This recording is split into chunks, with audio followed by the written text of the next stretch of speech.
Okay.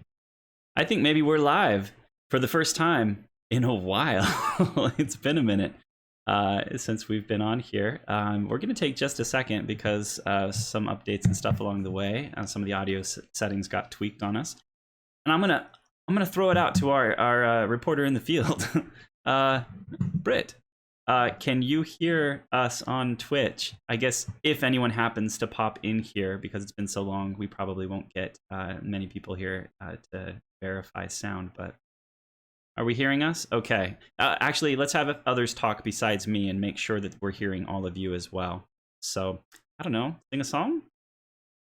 Who feels like singing? Testing. Get a little bit more, make sure that... Oh, go Maddie, sing. Maddie, you're the singer. Maddie, sing. Do the beat. Can you hear them talking, Britt? Okay. It's catching up. Sorry. Okay. You heard Wicket and Bitsy and Pim and them talking? Yep. Okay. So far, I can hear everyone just fine. Rock and roll, as the saying goes. I think that we're ready to do so. Welcome to this episode of Character Choices. It has been, as I said, quite a while since we've been live on a stream. Because of life stuff. I think I've probably justified things away with life stuff before, but you know, it's a fact of life and stuff. We've had illness and school and work and family obligations, and we decided to take a little time off to sort through some things, and we're back. And the next little while is going to hopefully come hot and heavy, and we're going to pump out a few episodes here in the next few weeks, next month or so, maybe a couple of months, because we will actually be losing a couple of our players. We won't get into it too much, but the twins, Abby and Maddie, are going to be leaving us to go out into the wider world, to strike out, to better the world, to chase their dreams and all that stuff. And they can get into it more later, maybe in an out-of-character session. You guys can explain it to somebody if we can have one of those again before we go. But we've got maybe a couple of months, max, 3, 4, 5, 6 weeks of Abby and Maddie, and by extension of Akerly and Bitsy. And we're going to try to make the most of it over the next little while, and finish up some of the loose ends and try to push things forward as much as we can over the next little while. And so we are back for that. And then we will get back to everybody on how things will go from there. I think regardless, we all love this game, and we'll keep finding excuses to play it. But we'll get back to everybody in terms of live things and what we're going to be doing with that. But for now, we're here. For those of you that either hop in while we're here or watch this later after we post it up on YouTube, thanks so much for watching. We hope that you enjoy what we do. Mostly, we're just here for us to enjoy what we do, and that's kind of why we've always kind of done this. And so welcome once again. And I don't really have much in the way of announcements. There are, I think, 9 full episodes of Character Choices up on our YouTube channel. It's Character Choice. I think it's like youtube.com/character choices probably. I'm terrible at this stuff. But it's whatever that is, and then the channel name is Character Choices. You'll be able to find those 9 episodes that we've done previously. Shortly, within a day or two, hopefully, of this live stream on Twitch, I'll have 2 more episodes up. Our episode 10, which has not been posted there yet, because we had some technical difficulties. I'm going to splice some things together and get an episode up. And also this episode will be posted up there soon, so you'll have 11 full episodes of Character Choices goodness, as well as a couple of one-shots that we've done, and some out-of-character episodes, just with us kind of talking through some things, and we'll get some more of that going as we go. But you'll be able to find those things there, and we'll make sure that these episodes that we do with Abby and Maddie, Akerly and Bitsy, over the next little while, that we'll get those loaded up there as well. So feel free to hop on over to YouTube and take a look at those, watch them at your leisure and hopefully your pleasure. And really, that's all I'm going to kind of go with and announce. It's the best kind of place to go for us right now. Also, if you want to join us on Twitch, feel free over the next little while, and you can set up all the notification things on Twitch so that you can know when we go live there and that you can hop on and join us as these roll out. And we would love to have you. So thanks once again to everyone and your patience. It's good to see you again, which is kind of a lie. We're not really seeing you right now. If you were really here and we had the things set up to see your faces, we would love so much to see you right now. But your presence is felt regardless, and we're grateful for it.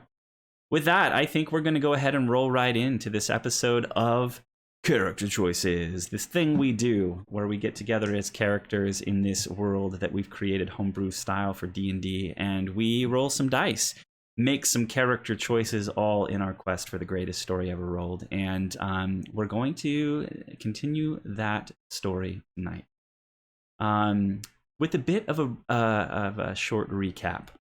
We got together and we talked through a lot of things that had happened over the last little while. The things that are important for us to know is that our adventurers, our party, they've been through some stuff. They after wandering off into the Wyverwood on quests for glory and riches and greatness, not necessarily because of glory or riches, but because Andromar and the Bower King, who is in command of Andromar, who is kind of ruling as the king provisory in this newly revealed section of Mindalinar.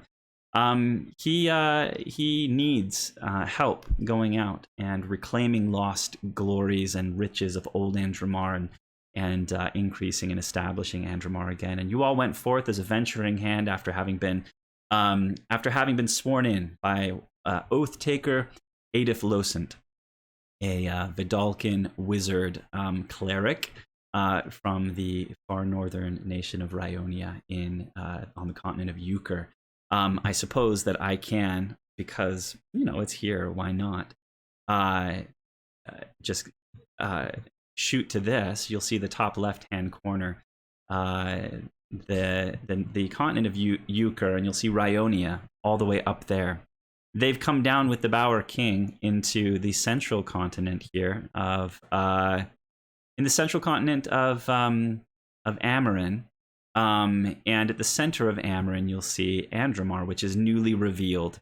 And our adventurers came into Andromar and found their way down into, on the east side of Andromar, the small outpost of Baronhold, which is on the northern edge of the Wyverwood, and have been busily helping out here. And they went forth into the Wyverwood and got themselves into some shenanigans that involved pixies and sprites and other things that had perhaps negative effects, even accidentally, on some of our party, in particular Pim, who had a sprite who tried to read him by placing her tiny hand upon his carotid, because they can read your heartbeat that way, accidentally infect you with something that you really don't know a whole lot about, other than that you've had revealed to you by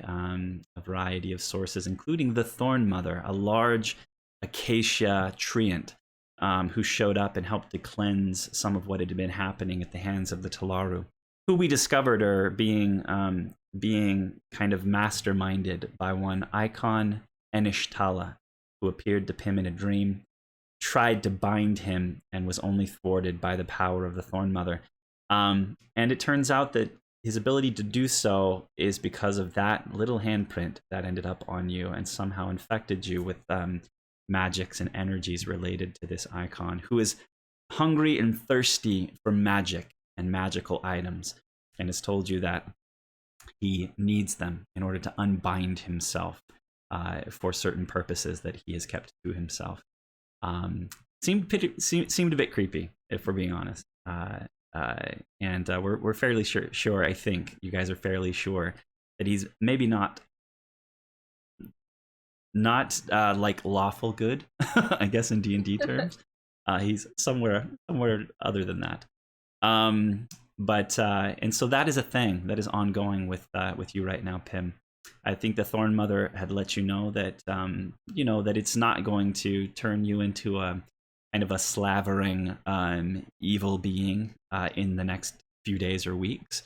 and that getting a bit of distance between you and the heart of the Wyverwood would help for a minute, but it is still something that Pym is dealing with right now.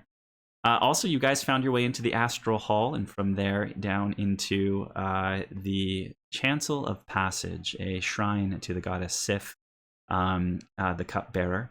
And there you each took a journey through a door well, most of you took a journey through a door. 3 of you took a journey through a door while Bitsy facilitated it. And Wicket held off the attack of some constructs that made their way into the chancel while you were there. You all received some empowerment, some items, which were very useful to you, which we've kind of gone over and are in previous episodes. And then came back, and you were confronted by a new being. Being of sort of inky blackness, about the size of a gnome, who showed up, and Bitsy discovered that his name was Mythic, Icon Mythic. Yet another icon, 2 of them now that you've bumped into, both of whom seem nefarious, to say the least. He seemed very interested in Wicket in particular, and also in channeling the energy that had flowed into a spectral chalice inside of this Chancel of Passage.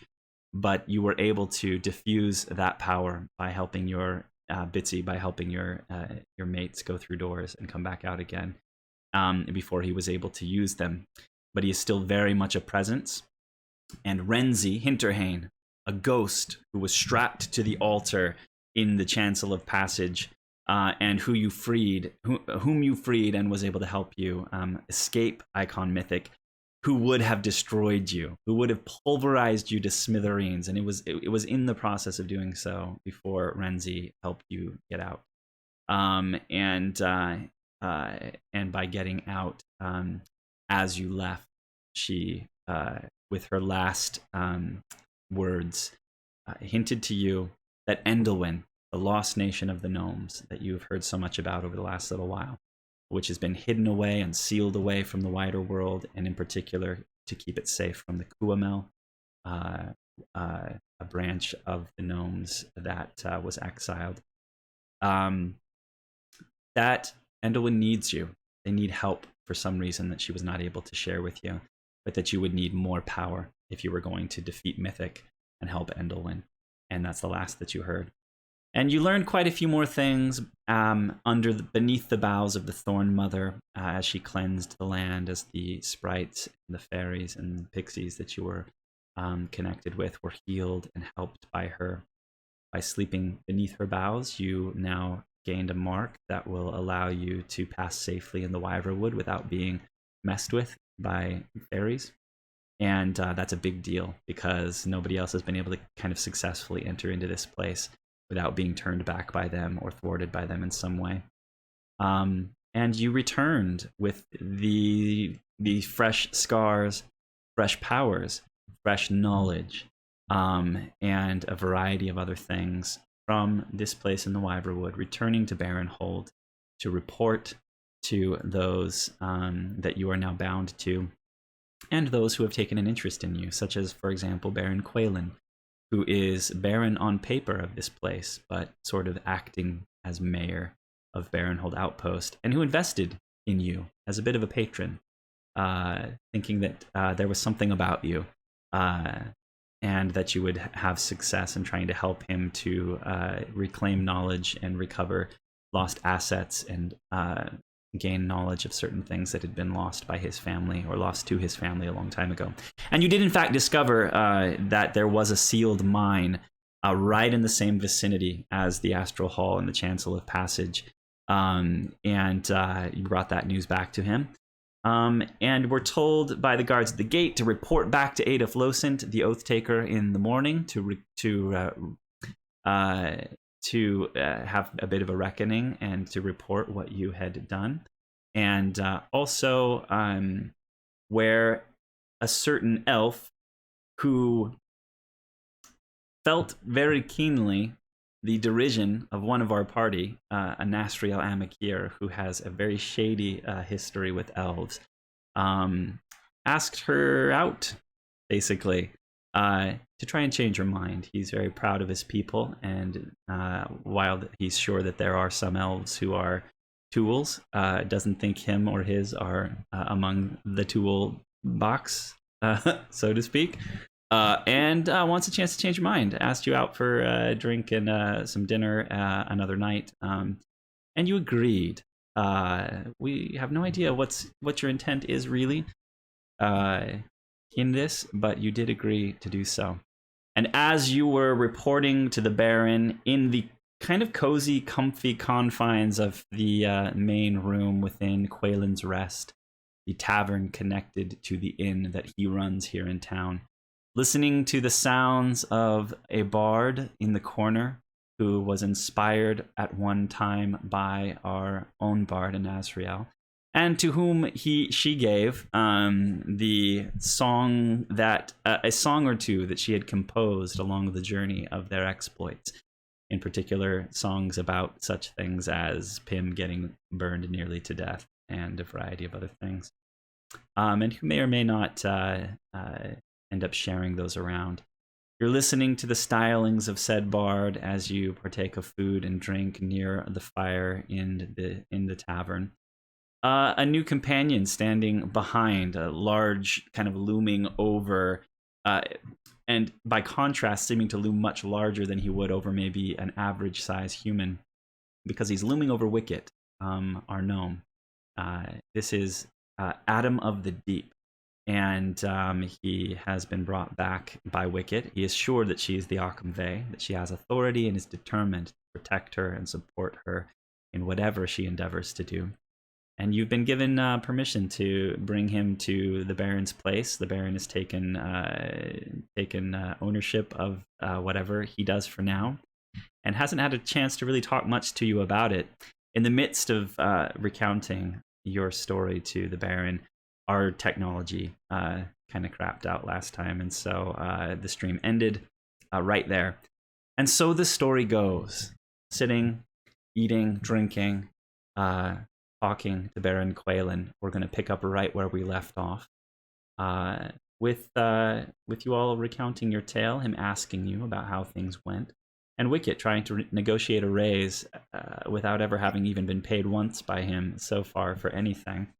But so sure that you all deserve a raise. I know that this recap was very long, but it's been so long that I wanted to make sure that everybody was kind of back up to speed here. And we'll dive in. We'll dive in right here. If I remember, and I'll actually pull it up really quickly just to try and make sure. I was going through, I think I made a note of what you had shared, chosen to share, and not chosen to share with Quaylen. Let me take a closer look here. You gave the Baron a map on which you marked the location of the mine with the Quaylen symbol etched into it. So you did tell him that you found that, and he's very excited about it.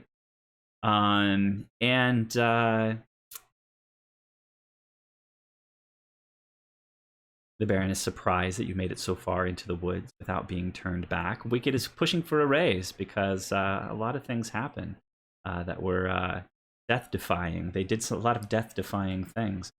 You ultimately show and tell this story to the Baron in the way that you've kind of decided to do so, which is Bitsy casting minor illusion over and over and over and over and over again while an Azrael plays music in the background.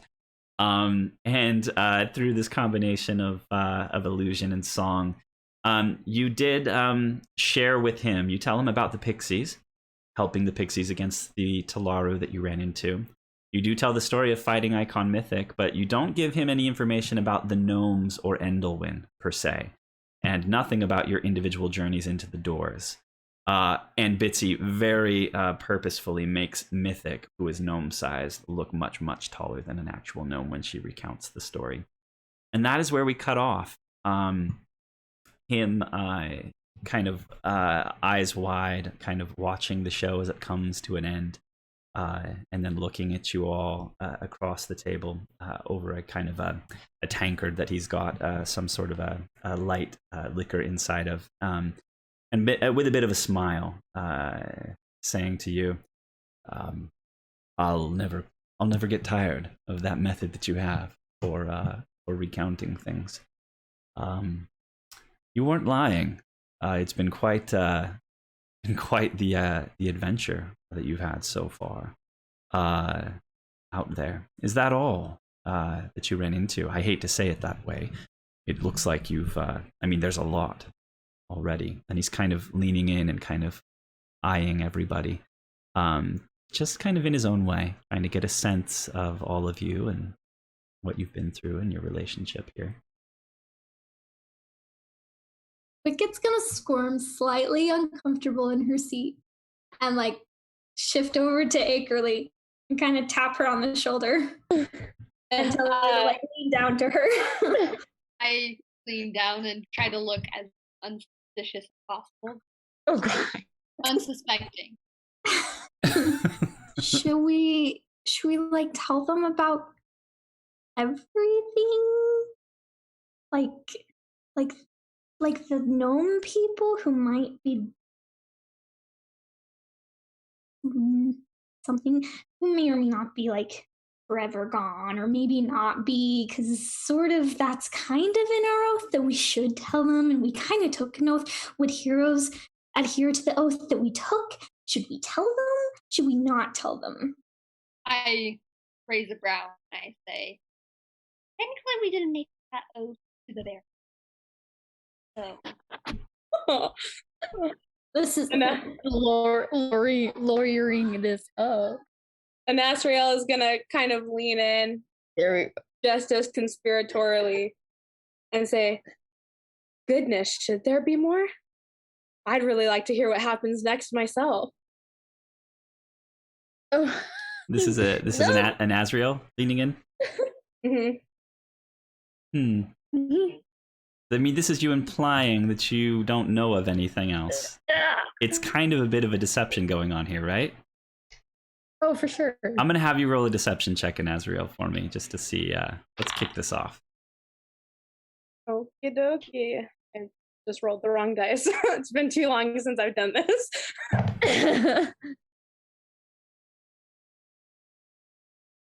Deception.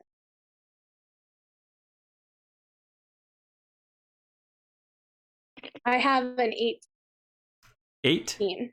18. I was gonna say an 8 for an Asriel. No, I have an 18. This is why we let Nasriel do the laughing. His eyes travel to you as you make your contribution here to the conversation, and he kind of squints at you a little bit over the edge of his cup, and then looks at the rest of you and kind of nods. I trust you, of course. To fill me in as you feel the need to. Is there anything else that you feel like I need to know in order for us to continue our efforts here, our relationship together? I'm going to raise my glass and kind of nod at him and say, nope, we've told you everything that you need to know. Wicket's gonna tap Akerly's shoulder again and gesture for her to lean down. Someone get Wicket out of the room.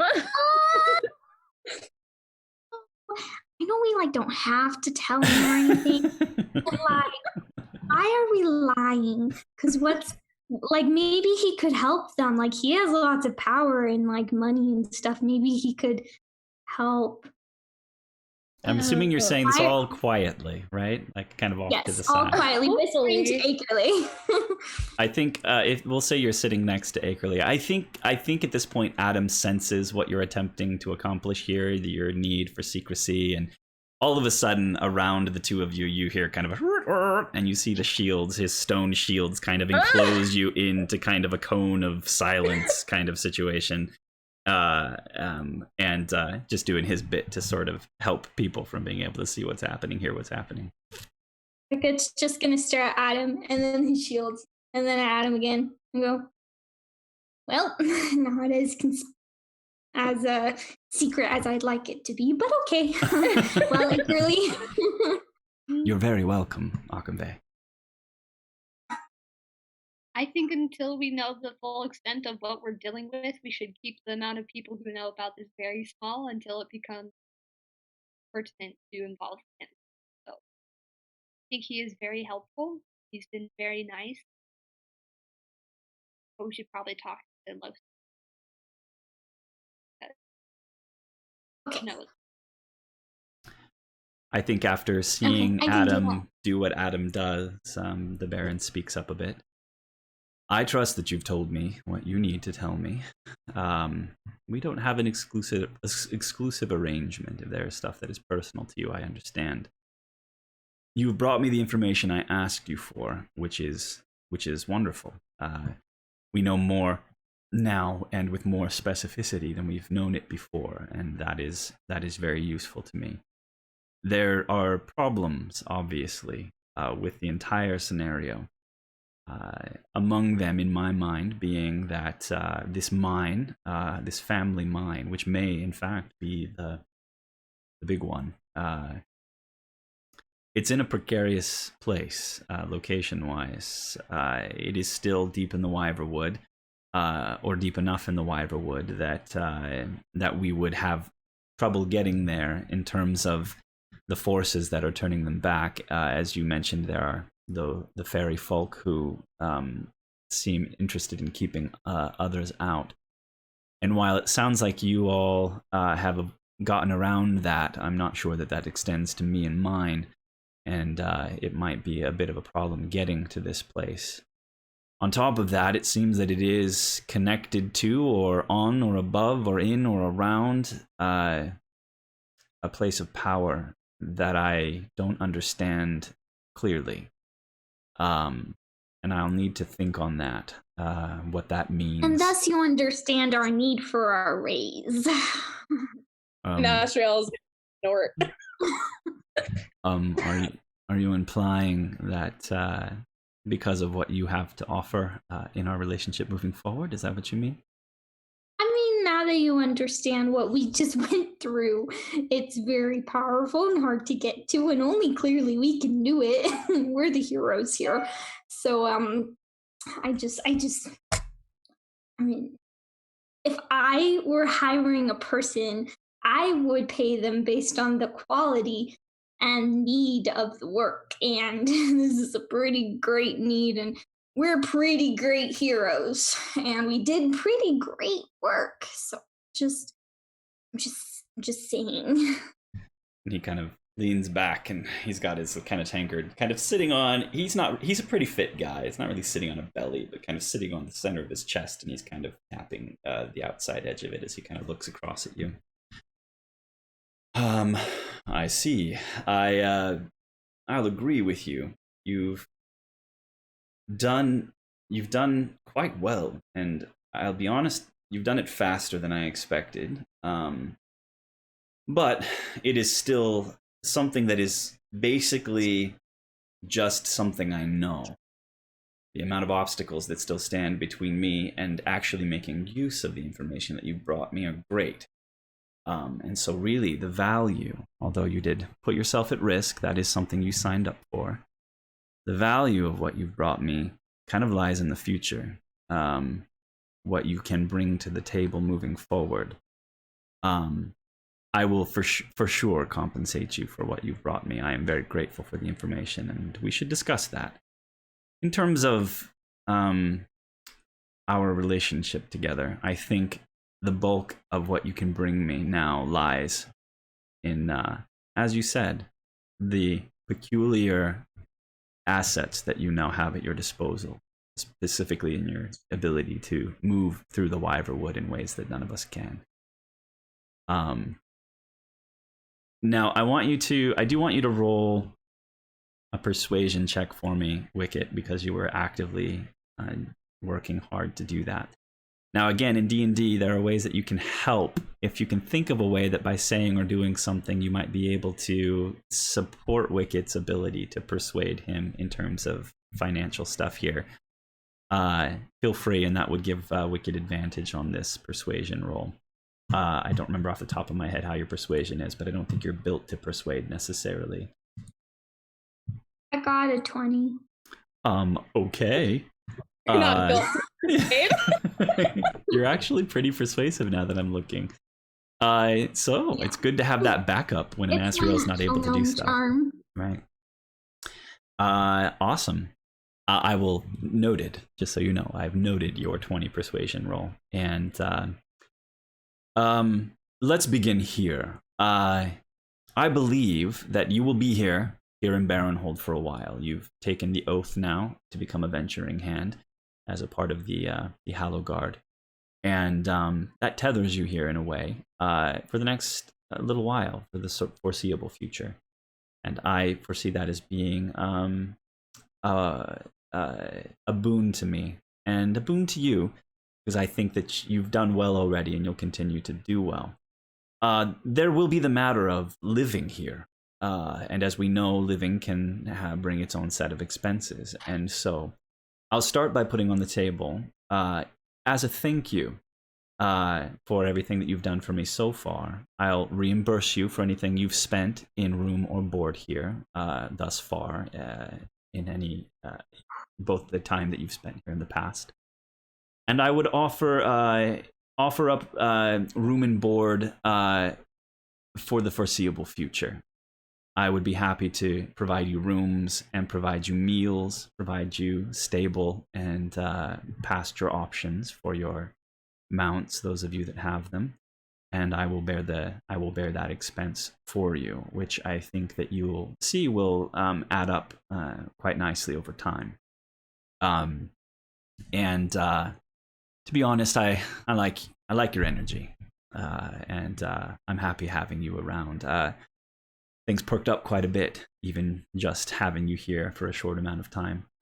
You seem to have inspired people who have begun to inspire the energy here as well. So I'm happy to have that as part of things. Beyond that, room and board, I once again already invested in you quite significantly with some sort of magical potions that I gave you, each of which are worth at least 50 gold pieces a piece. I believe I gave you 6 of them. And that's several hundred gold pieces worth of an investment thus far.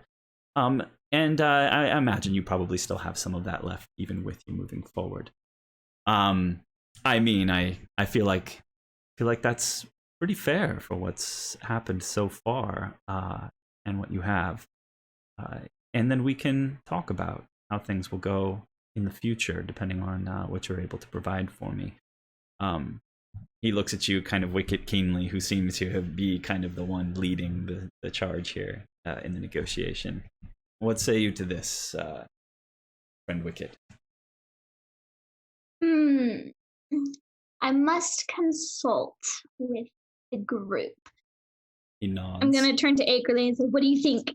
I will give you a moment to do so at your leisure. I'll return shortly. And he kind of stands up and kind of looks at Adam. No need to put up the iron curtain. I'll move away and return. And he kind of weaves his way off and talks to some of the other patrons like a manager would, and then disappears into the back for a moment. Well, I think that's a pretty fair thing, guys. I don't know about you, but that seems like a good deal. I look up from the book I was reading. Wholeheartedly. Akerly was reading the entire time? Yes. What were you reading, by the way? The Banner book. Okay. Given by Athelian. Okay. So I look up and realize that the Baron has walked away.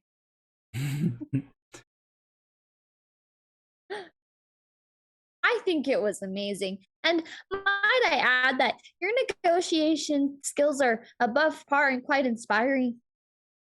Yeah. I think he was quite reasonable with, still being underpaid and everything. But I have no concept of money. So I totally trust your reasoning as well. Yeah, I'm pretty sure, what else would we spend money on? And we would spend it on room and board, so, seems like a pretty fair deal to me. Yeah. And I don't need much room, so, Me either. It's really kind of too much room, to be honest. Midway through this conversation, Jim's just gonna point in and just say, okay, so it's settled then. And Asriel is just again gonna raise her drink and kind of nod at Pim. It's settled to me. So, Adam, you want to go get the Baron? You'd like me to retrieve the Baron? Yes, do it nicely. Do it nicely. I'll do it. And Asriel is just gonna kind of hastily stand up. He kind of looks. Well, never mind. And Asriel's got it. You see his face kind of, oh, and he kind of settles back down in the corner. Excuse me. Besides, I'm best you could better serve the Akonve by providing her with privacy should she need it, Adam. He kind of perks back up again. You're right. I will serve her best by staying by her side. Exactly. And then I'm gonna head towards the Baron. Okay. And as you weave your way back through the common room here, the bard, he's not really a bard, like professionally, not a part of any con association or even training to be, but he's a minstrel, let's say. By night, he does something else during the day, I'm sure. He smiles at you and just kind of genially as you pass by. And although you don't see the Baron here, you do see the same sort of thin figure working the bar behind the bar, who kind of looks up at you questioningly, as if kind of a "can I help you" moment as you approach. Have you seen the Baron? I'm gonna smile. Yeah, I think he's in the back. I can go find him if you'd like me to. And he kind That would be fantastic. sets his cup down and he kind of heads off into the back. And as you're waiting for the Baron there, you actually see out of the corner of your eye, you see Cole kind of reapproach through a swinging door kind of into the back of the kitchen, and he kind of pushes through the door. He kind of lights up and kind of waves at you as he passes the bar and weaves his way back towards the table and pulls up onto the table. He sets down a plate that has something sort of cakey and fruity looking and almost cobblery sort of kind of treat on it, and slides it into the middle of the table and says, I brought you a treat from the back. The cook in the back, he makes a mean cobbler and seasonal fruit and everything. It's really great. And he kind of offers it to you and pulls out a couple extra plates from underneath, and he actually dishes some out onto one and then slides this plate in front of you, Akerley, and gets very somber once again and says, I hope you find it to your liking, milady, and slides it in front of you and kind of steps back and kind of puts his hands in front of him, just kind of standing by the table.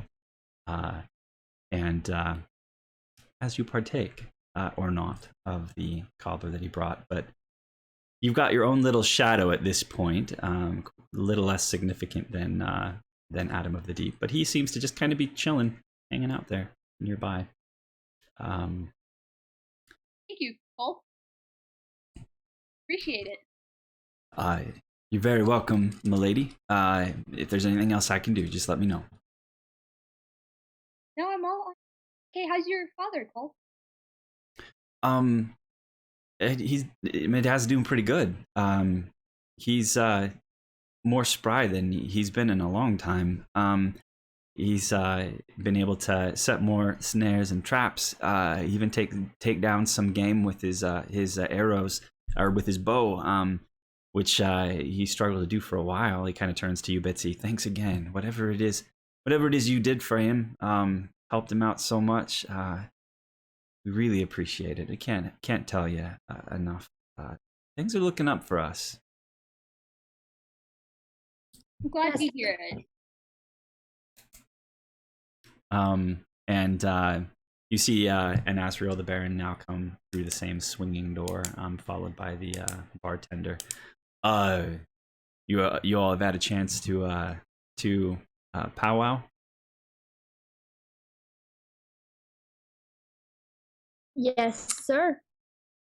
And he accompanies you back to the table in Asriel. How did the terms sound? He says to you. Are they to your liking? They are adequate. He nods.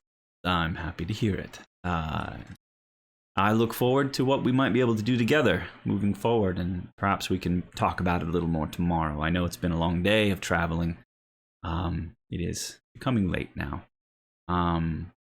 I'll need a little bit of time to think on what you've told me and what the implications are and what some of the logistics might be moving forward, and I can get back to you tomorrow with a bit more information on how things might go for us. If you are comfortable continuing to work with in line with some of the interests that I have for this place, maybe we can make a barony again, or at least make a town out of this outpost.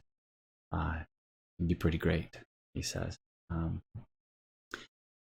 Dinner's on me, he says, and he kind of winks at all of you. And is there anything else I can do for you before I retire?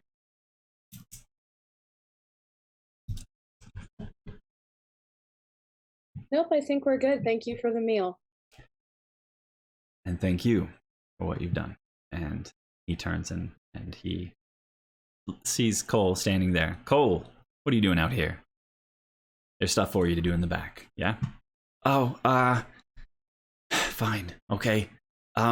He turns and kind of looks at you guys. Oh, I'll see you later, okay? I'm gonna wait. And he kind of takes 3 steps back, just kind of looking at you acrely as he kind of steps backwards and bumps into a chair and and kind of turns and then kind of ducks out of the room and heads in the direction of the back of the space. I'm gonna turn to Akerly. You've made quite an impression on that boy. Oh, I don't think it was me. I think he's just imaginative. Well, I thrive in attention, and I'm certainly not getting it, which means you're the center of it. And I'm gonna smile. I sort of just cringe at the word of attention. I'm gonna laugh. He's gonna look at her and just laugh and say, and that is precisely why I usually stay on my boat. Do you have a guest room? We just got room and board, and you guys want to go back to the boat? Hey, Especially now, everyone's after the boat. I think the boat should stay on land. Fine. Besides, it's much easier to keep an eye on you, Pimiver, if you're around here rather than on your boat. Not that you need babysitting. I think in Asriel means we really just want to take care of you. I'm 100% babysitting you.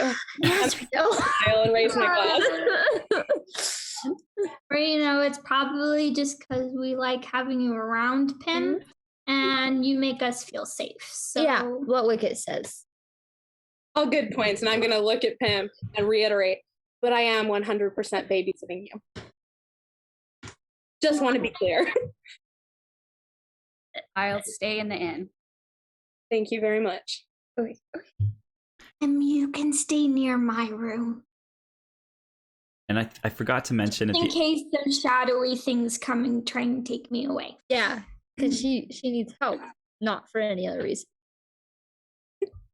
I forgot to mention at the end of last time, you guys did talk about the room situation here, and now it'll be staying for free. But I think you'd broken each other up into 2 pairs of 2 with Pim on the outside alone in terms of rooming with each other. And I think it was going to be, I think it went back to Wicked and Akerly, and then Azrael and Bitsy in a room, and then Pim in a room of his own. He was determined to kind of be alone, even though you guys are worried about him just a little bit. So,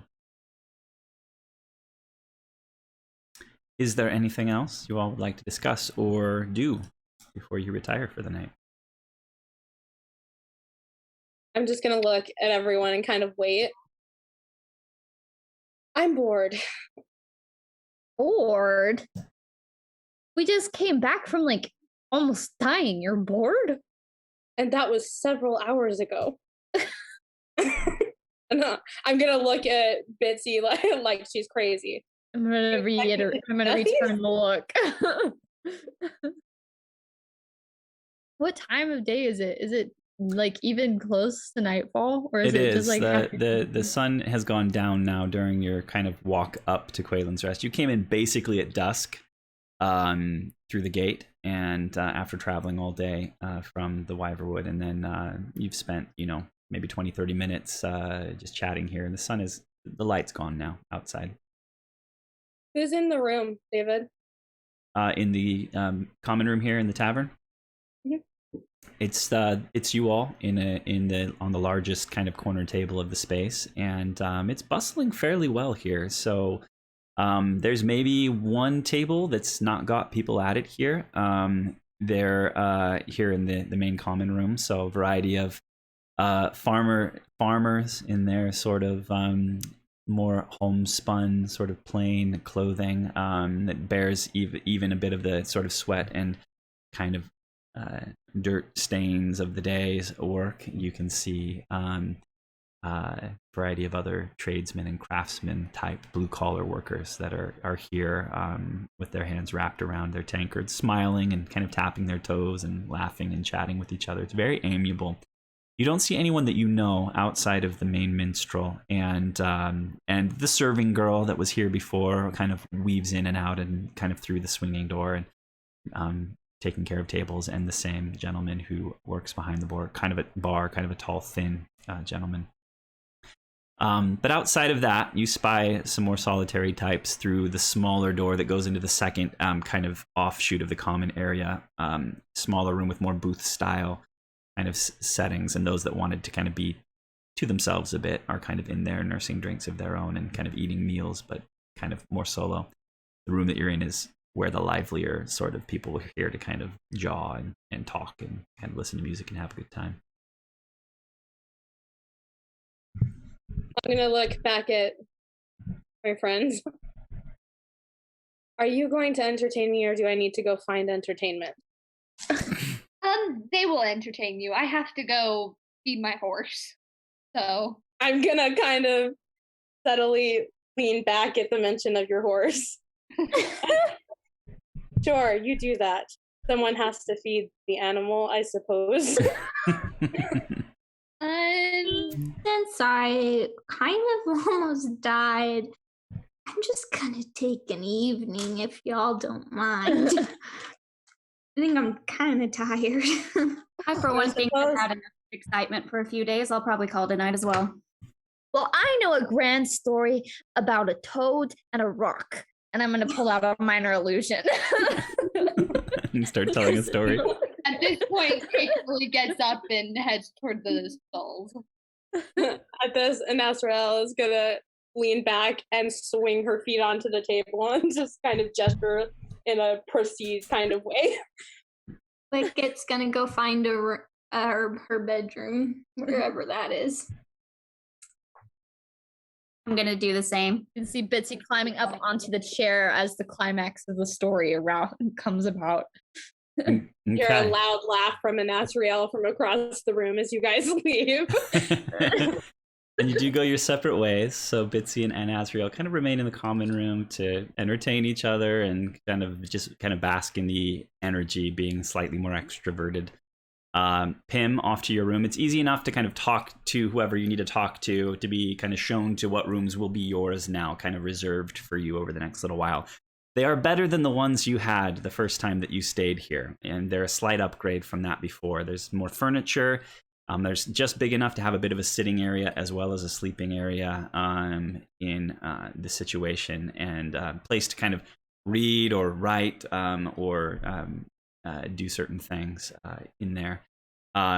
Yours being just big enough for one person to do those things, Pim, and then Wicket, you get taken to a room that's a bit of a very small suite. It actually has kind of a door that leads to a secondary room that's attached to it that's small, that has the sleeping kind of situation in it, and it's separate from kind of an area to be able to kind of hang out and read and be around a fire and stuff like that on it. So the rooms are a bit of an upgrade from what they were before. He's definitely taking care of you.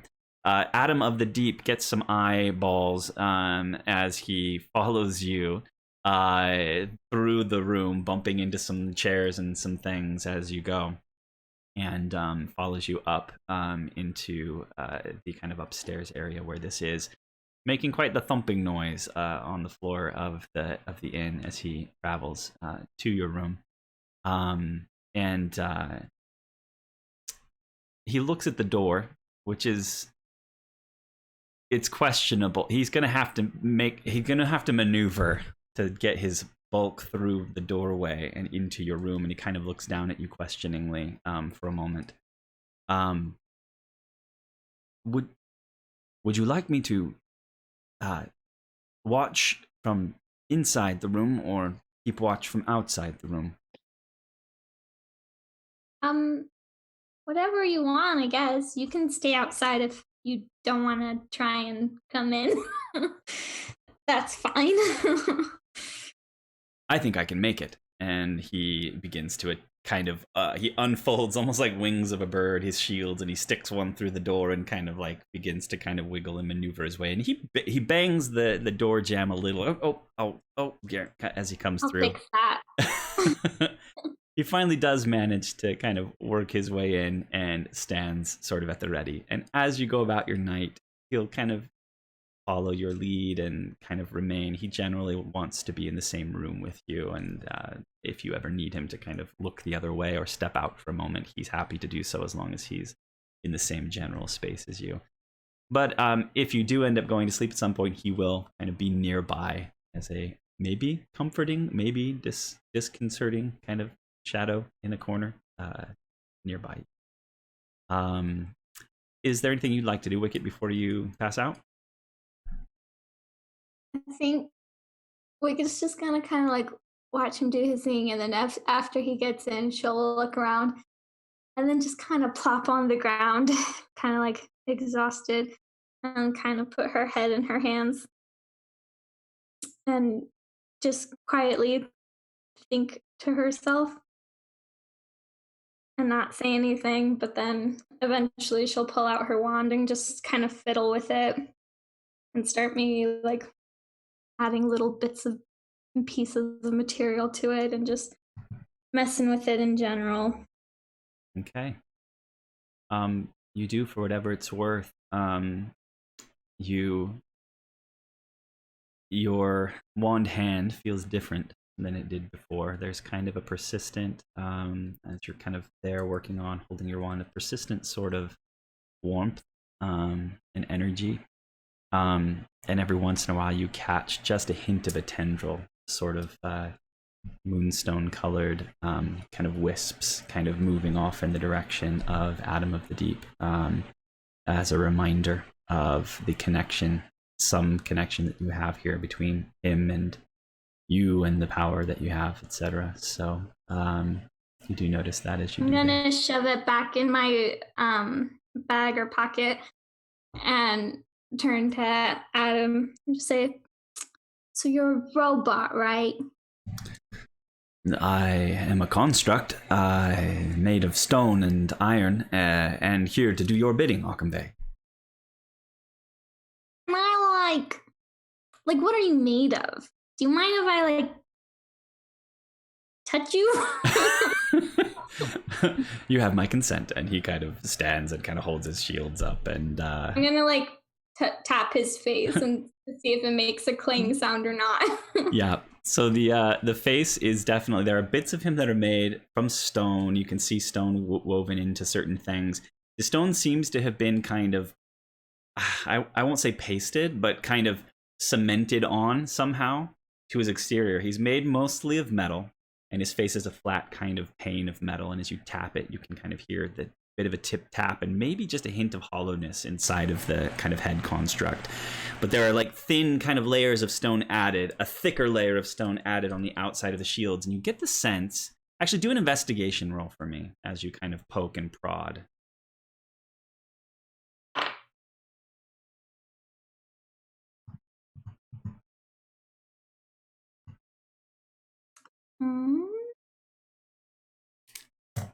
Do it with, sorry.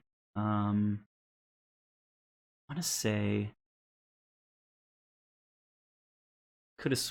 I could swear you have a feature as a rock gnome. Let's see.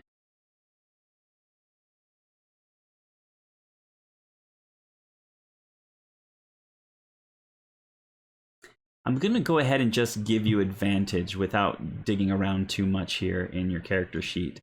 Because it is related to sort of kind of tinkering and engineering, and the construction seems familiar-ish to you based on your past. So I'm going to go ahead and give you advantage. So. Well, then 19. Awesome. Yeah. After kind of moving around and examining him, you get the sense of all the metal involved, and that the stone that it is added on around, it adds a bit of bulk. It's not as thick as you thought it was, and it seems mostly decorative at first, until you realize that it's actually built in a manner that he can sort of camouflage himself. So the idea is, and maybe you work with him on this. Oh, can you kind of sit down and move and put your and eventually he's able to kind of sit and move his shields and fold himself in such a way that he resembles basically a rock, a boulder, kind of just sitting still on the floor nearby. And you get a sense that this is kind of a feature that's built into him, that he's able to sort of hide himself among other rocky terrain and rocky situations in a way. But the bulk of his body is made from a metal, kind of steel, iron sort of metal. And the faceplate seems just a hint more refined in its kind of development than the rest of it, which is where this sort of arcane face is. That seems to be the same color as this sort of moonstone color of your wand magic. And as it flickers on there, this kind of milky, kind of greenish, sort of almost digital-ish looking face. Not purely digital, but arcane. Does he make noise when he moves? Or is it like pretty smooth? He's a bit rusty. You can tell he's been not looked after for a long time, and so there is a bit of grinding and a bit of squeaking in his joints as he moves. He's a bit heavy sounding as he walks, but even just the joints of him and kind of the general kind of workings of the mechanics of how he's put together, I've seen, you can tell, quite a bit of disuse. Although they're built so well that he still operates just fine. It's just that time and wear and rust and grime has kind of worked its way into some of those joints, and he's a bit of a loud lump at the moment. As Wicket is looking him over and checking it out, she's just gonna like unconsciously start pulling out little things and like kind of, I don't know, taking off any like built up dirt and like with whatever rags or chisels that she has, and she's just gonna kind of like start cleaning him up and making him look pretty and sound pretty. Sounds good. And he sits by and allows you to do it. You get a sense, actually, that it's almost something he expects. It's not odd at all for him to be sort of maintained and sort of inspected and kind of looked at in this way. He seems actually very comfortable.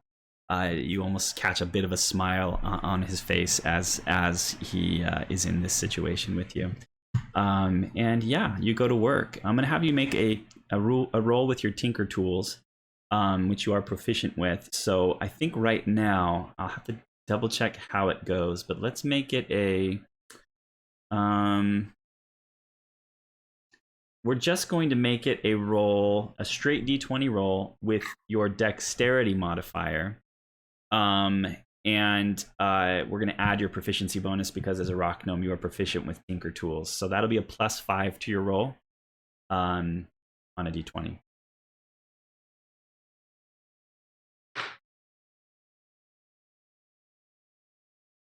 Uh, 22. Very cool. Yeah, you spend time, just enough time to still hopefully get a good night's sleep, unless you want to push beyond and get a little less sleep tonight. I don't think it'll affect you too much.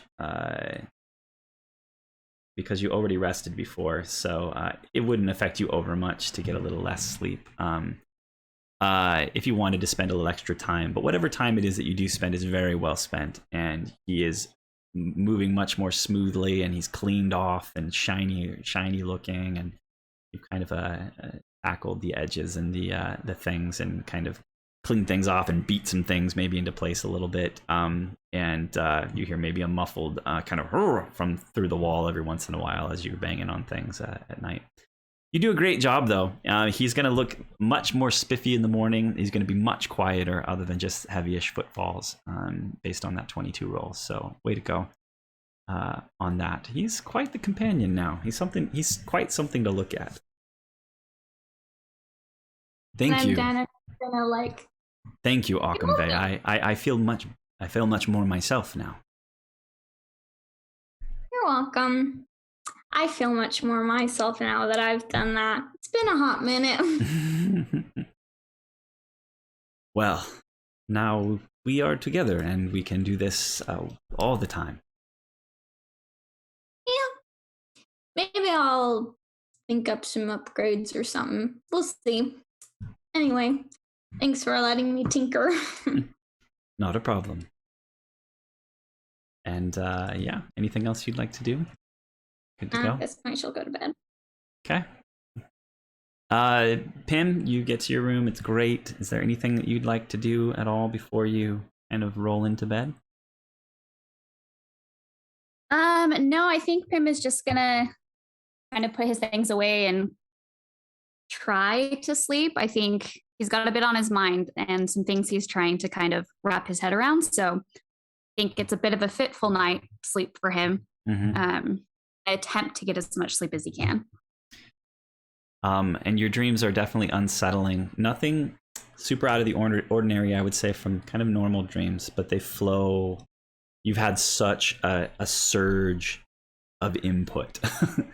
And it's something that morphs from, like, hanging out on the beaches of the Firth of Prin on the Isle of Charybdis, reliving some of what you now know again for the first time about what happened with your father, and thinking you see Annika's face, the druid steward, who modified your memory, and a lot of other things. Now you know this. You see the pool, the astral well, and you kind of flit through that, and you also flit into the kind of encounter that you had with Icon Enishtala, and kind of through it all, not through it all, at a certain point in time, whenever things get a little too intense, suddenly this tree sprouts and kind of grows, and you see the form of kind of the Thorn Mother, and you see flickering kind of pixie lights inside of there, and it helps to ease you and make sure that you still get a full night's sleep, but it is just very active in terms of a dreamscape as you do it. And you get your sleep. Akerly, you head to the stables, and you said you were heading towards the stables? Yeah, I was gonna look for a place to get Dawn out of that necklace. Sounds good, and it's easy enough to find the stable. You approach the stable, the same stable that she stayed in the one night before that you guys were here. And as you approach, you hear voices, kind of a gaggle of voices, and it becomes very clear very quickly that they are young voices. And you recognize Cole's voice among them.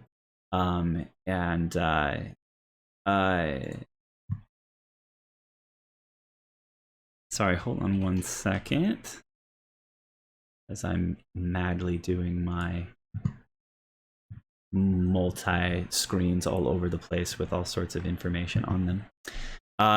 You hear voices, and it becomes clear that they're very actively engaged in some sort of scenario. You hear Cole's voice kind of come across loudly, and it's coming from inside of the stable as you approach the door. I smite you down, foul monster, the voice says. You will never again tread these city streets or do harm to those that I protect. And and he's like, and then you hear him kind of say, "No, Paul, get up. You gotta, at least pretend to kind of be fierce." And you hear kind of another voice be like, "Rawr!" And he kind of continues doing this, and then you hear another voice say, "Cole, it's getting late, and I think I need to get back to my house." And Cole says, "Well, why would you leave in the middle of a fight, Lady Linamore? We need to finish this so that the people can sleep safely." And she's like, "But I'm tired." And he's like, "Fine. My name's not Lady Linamore. Well, we're just pretending right now, but I mean, you could do with a little more Lady Linamore in you," he says. "I get that. She's great and all. Can we do this again tomorrow?" And you kind of enter in, and kind of quietly you see back kind of among hay bales and stuff in a kind of central spot. You see four figures. There is Cole there. There is a young girl who you recognize. She was kind of the leader of the rabble, who was all about the gnomes, who followed the gnomes home the other day, and were so interested to find out all about them and the bread they make and the shoes that they have. And she's there, kind of young, light skin, kind of dirty blonde hair. That's all kind of done up rather nicely, actually. Holding kind of a fake wooden sword. And you see Cole there. You see two other young boys, one of whom is on his back, kind of pretending to kind of be injured and smitten, and kind of making raw noises in the background. And then another small boy with dark hair and kind of hooded features. He looks a little more kind of reserved than the others, standing off to one side. Okay, fine. Before you go, though, we should probably, let's recite the thing. And he kind of steps back and up onto a thing, and you hear them go through this sort of the oath of the Knights Fallow, the thing that we've mentioned a few times on here. I won't go through it, but about no fences to hedge us in, no bridles to rule or reign, fighting for freedom, to love, to run, to till, to harvest, all of those things, as they all kind of in sync say this to each other with hands over their hearts. And you can see that they're kind of dressed up in this way. And they finish, and he says, "Okay, good work today, guys. Get a good night's sleep.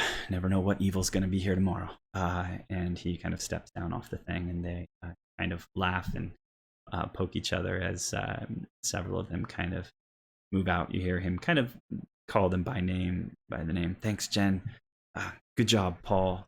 Way to go, Truin," as the other three kind of leave through the other side of the door. He's just in this kind of kerosene lantern kind of light inside of the stable. And I imagine he kind of turns and kind of picks up a kind of broom, and he starts pushing around hay in here a little bit, and kind of looks up and sees you kind of standing there, and kind of stops and is like, "Oh, milady, good to see you again. How long have you been there?" Oh, just at the rah part, and then the Lady Lenore thing. I think she would make a better Bronwyn of the Flax, though. Maybe you can try giving her that role next time. "Oh, that's a great idea," he says. "I can totally see that. That's dumb of me. I should have seen that. She'd definitely be better Bronwyn, and Bronwyn's way cool. Anyway, we're kind of playing, but I figured it was a good way to kind of get them involved, and they're shaping up pretty good," he says. "I think maybe they'll make real good knights someday." Oh, for sure. They're already halfway there. So it looks like you've definitely got a whole squadron going on. Good for you. Yeah. I think we might be able to recruit another one or two pretty soon too. And before you know it, we won't even need the Hallow Guard anymore. We'll be able to take care of the city in a couple years, I think. I look forward to it. Right. Well, now that you're back to lead us, I don't know how long I'll be able to stay. I have to go fight things, you know? Maybe one day I can go with you. You're gonna need a squire at some point, right? True. You're gonna have to get along with my horse, though. He's pretty picky. Oh, yeah, right. Where is she? You want to meet her? I can pull her out. Yeah, he kind of like looks up through a little window, kind of expecting to see her kind of through a door or through a window somewhere. Yeah, you bet. I laugh and I just unclip my necklace and say Nuada. And there's a wait, because it's the first time I've done it. So. There is a flicker of kind of gold and green energy, and suddenly with that kind of whoosh, kind of comes out this kind of flume of light that kind of appears, and suddenly with the bright kind of flash, Dawn is standing there in the space where they were playing not a few minutes ago, and he kind of blinks his eyes and then opens them again. What? He says, that's incredible. Hey, how's it going? And he kind of looks at Dawn, who looks kind of down at him, a bit confused. She looks around for a minute and looks back over at you, and you kind of sense her appear more clearly in the back of your mind. You get a strong sense of who's this from her through the bond that you have. Dawn, this is Cole. Cole, this is Dawn. Cole is a recent Knight's Fellow. He has yet to be truly in part of it, but he's interested. He kind of drops to one knee, bows ahead, and kind of puts his hand on his heart for her. It's very nice to meet you, Dawn. Steed of Lady Akerley. And he looks up at you like, is that the right way to like address your horse? I don't know. You don't have to do that, though. I'm sure she appreciates it. You can just call her Dawn. But Lady Dawn or Steed Dawn, either one will get her book by. So. How about Dawn the Deadly? And he looks back up at Dawn. And you see Dawn kind of just looking down. You get the sense of, why are we doing this? And there's a bit of a not awful kind of feeling come through the bond, kind of in your direction when he says Dawn the Deadly. She likes it. We'll have to add that one to the books. She does kind of step forward towards Cole, and you see her kind of nudge his kind of curly hair with her nuzzle, and he laughs and kind of reaches up and kind of gives her scritches, and just looks pleased as pie, or pudding, or whatever that southern saying is, to be this close to and having this sort of experience. You want me to get her settled in? If that's okay with her, I have to do a lot of things before dawn, so if you could take care of her, that'd be great. She kind of nods her head in acceptance of this. She's intrigued by this little guy. You see her kind of look up at you with a bit of a push, a kind of mental push of, we'll talk soon, yeah? Yeah. And then she allows herself to be led off and kind of placed inside of a stall. And he does a good job grooming. He pulls out brushes and starts going through the process of kind of taking care of her and getting her her good pile of hay to kind of feed from, and so on and so forth. As he settles in, do you hang out? I look for a plot of dirt and I pull out my codex rod while he's doing that. Just get ready to study the whole night. Sounds good.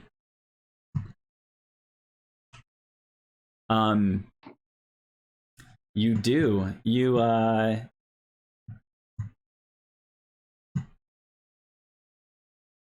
pull out the codex rod, and as you kind of find just a clear bare spot of earth, and you activate it in the way that you were taught to by Losint. I guess not as long ago as it feels like. You guys really were only gone for a couple of days. It slides into the earth almost as if being embraced by an old friend. This small kind of rod of cerebrum cerebrium. As you activate it by tapping the bit of moonstone on the tip of it, and it flares with light, and you see as a fan kind of writing appears, kind of etched into the earth, and fans out in a bit of a kind of scroll like this with words kind of all across it, and you can see that it's just kind of in common language that you can understand, you begin to kind of roll through it. I will have you maybe go ahead and well, we'll just say that you spend time with it, and in it you find just general information about transmutation magic, just kind of thoughts and ideas and sort of principles. Some of it you know, having been trained slightly in the Conclave of the Dawn back in Elda, and some of it is fresh and new, or at least the way that it's pitched and presented and the kind of the context in which it's kind of couched feels new and different, and it's immediately very refreshing, the way that it feels to you, the differences between the way that they taught it back in Elda and the way that it's being presented here, and you immediately kind of feel excitement kind of growing inside of you, you do read through it, and you see that inside of it there is an explanation for a few spells that you've not learned before. I wrote down what those were. Need to find them real quick. Hold on 1 second.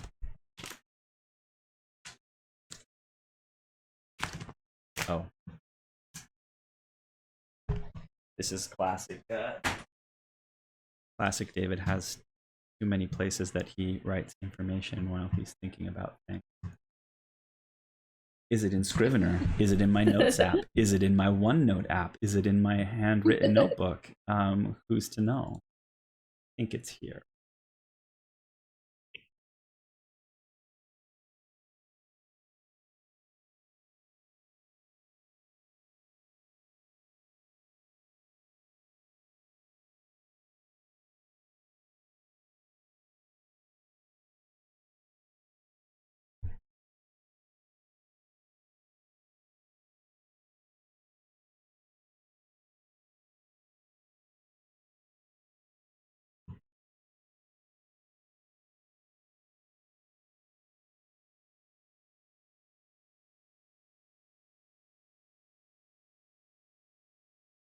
Ugh. Okay, well, I'm not going to gum us up too much waiting for it. You do find a couple of new spells in there, and I will get those to you. There are 2 transmutation spells. If I was an incredible DM, I would have those off the top of my head, but I want to make sure I get the right ones for you. And it's exciting to see these new spells in there. And maybe during the break here today, I'll fish them out and get them back to you. But you spend some time with it, and those are things that you will have the opportunity to transfer from there into your spell book, which is actually your gambeson, right? You received a new needle for infusing spells into your gambeson in this sort of artsy way, and you'll have access to that. So you have to spend a little time and I think a little gold to do that, but it'll end up being put in there. So have to do that a couple times. Just for each spell, and I think it's just a matter of an evening. Maybe we'll just say that it's easy enough to do in an evening. You're able to kind of put the information that you need in that spell form. So you probably have enough gold and materials with you that you could even go ahead and lock them in right now. And again, I'll get those to you so that you have them. We'll just say then that I sewed them into my gambeson that night. Mm-hmm. You spent time doing that before you hit the sack. That works for me. And yeah, Cole finishes up getting her settled in, and he comes and he kind of bids you good night and says that he'll see you tomorrow. Is there anything else you'd like to do? I just go check on Dawn to make sure she's still there and let her know that I still care about her. And test to see if I can hear her voice in my head again. And you feel her. Go ahead. I just say, "Can you still talk to me, Don?" And you see her kind of shake her head, and you feel the emotion sort of pushing back to you, and it's easy to read the emotion. It's not words in the same way that it was when Ophelion kind of activated this sort of link between you. She can't speak to you in words that way now. But it does feel stronger. It feels clearer as she speaks to you. She kind of begins to kind of push ideas and images and thoughts that kind of come across as words of a kind about where she's been spending her time. A beautiful kind of golden kind of prairie that she's been spending time, and that there are other horses there around that she's been kind of getting to know, and in this place. And it's just always beautiful, and there is kind of a day-night cycle there, but the nights are always clear, and there are clear streams and kind of pools of water to drink from. And she's not gonna lie, it's pretty great. She at a certain point though does say, that doesn't mean that I want you to leave me there all the time, but it's an acceptable place to kind of go if I can't be with you wherever you are. So, and you kind of get this all kind of through this bond, this sense. I'm glad. I'll see you in the morning. I have to go hit the sack. I sort of give a last brush to her and pat her neck before I head out to go to my room. I'd actually probably check on Pim before I head to my room, just to make sure he's all right. Like, either peek my head in the door if it's locked, just give a gentle knock. Yeah, you get a bit of a knock. I think Pim's probably asleep by now, by the time you get back in. And so is the door unlocked? Or locked? Do you lock your door, Pim? Most likely. Probably. Good idea. Yep. So it is safely locked. You assume that's a good thing, unless somebody else That's a good thing, yeah. had a way to get in there. It's locked from the inside, which means that Pim must be in there. Okay, I'm just gonna be rest assured then and head to my room. Okay, and you find Wicket there, who is probably just now finishing up the process of kind of cleaning up Adam, having spent time doing that while you were spending time reading through the Codex, and you guys probably end up kind of heading to bed about the same time. There's nothing else that you'd like to do, unless you stay up a little later, Akerly. I'm probably just at a desk or in my bed going through the banner book, but Right. dang. Bit of a night owl kind of wizard thing happening. Yeah. So Yeah. you spend time doing that. Bitsy and Anazrael, how long do you guys hang out laughing and eating and listening and telling stories? Well, the story I told only takes like 10 minutes. So after that, we're out of stories. I probably hang out because I believe I only need to transfer 4 hours. Yep. Correct me if that's wrong. Nope, that's right. So I probably hang out like late into the night and kind of catch the 4 hours leading up to dawn kind of deal. Okay. Bitsy, do you... I try to hang out with like Anasriel for like maybe an hour or two, and then I'm like, oh my gosh, I'm going to bed. I can't keep up with this. You do. You find your way towards your room and sleep there. And is there anything that you want to do in your room before you go to bed? No, just Caspian. Maybe write a few things down that's happened over the past couple weeks. Right. Maybe kind of like write to my dad. Be like, hey, this is what's happening. I don't know if you'll ever get this, but you know, if I die, I want you to be well informed. So I'm gonna start quoting that from now on. If I die, I want you to be well informed. It's a correct thinking. But yeah, just kind of winding down and then passing out.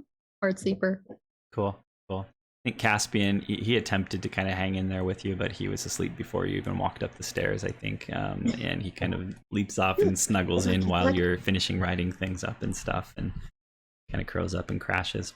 And Azrael, after a little bit of time and maybe a break or two, you do hear the minstrel attempt a first version of the song that you gave him, kind of picking and plunking his way through it. Once the crowd has calmed down a little bit, he's not afraid to try something new, and it doesn't go, awesomely. He's still trying to figure it out. I imagine maybe you're able to hop up and give him a few pointers and try and point out some things as you're there with him, but he's making an attempt of it. It is gratifying, I'm sure, to a degree, although maybe a bit cringy at first to hear him go. But nothing interesting, nothing out of the ordinary happens, unless you would like to do something out of the ordinary while you hang out. You do. I would actually like to leave. To leave? To leave. Okay.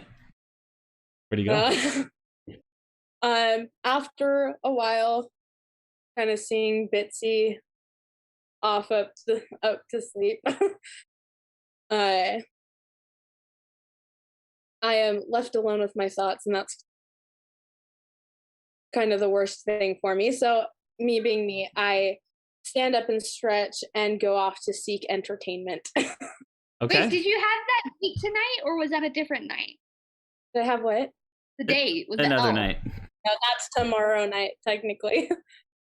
So, I'm going to kind of grumble to myself about it's no good to get lost in your thoughts and stand up and stretch and head to the door. Okay. To actually leave the inn. Okay. An inn, a tavern, inn. Yeah, what it both. called? Both. The tavern side of the inn.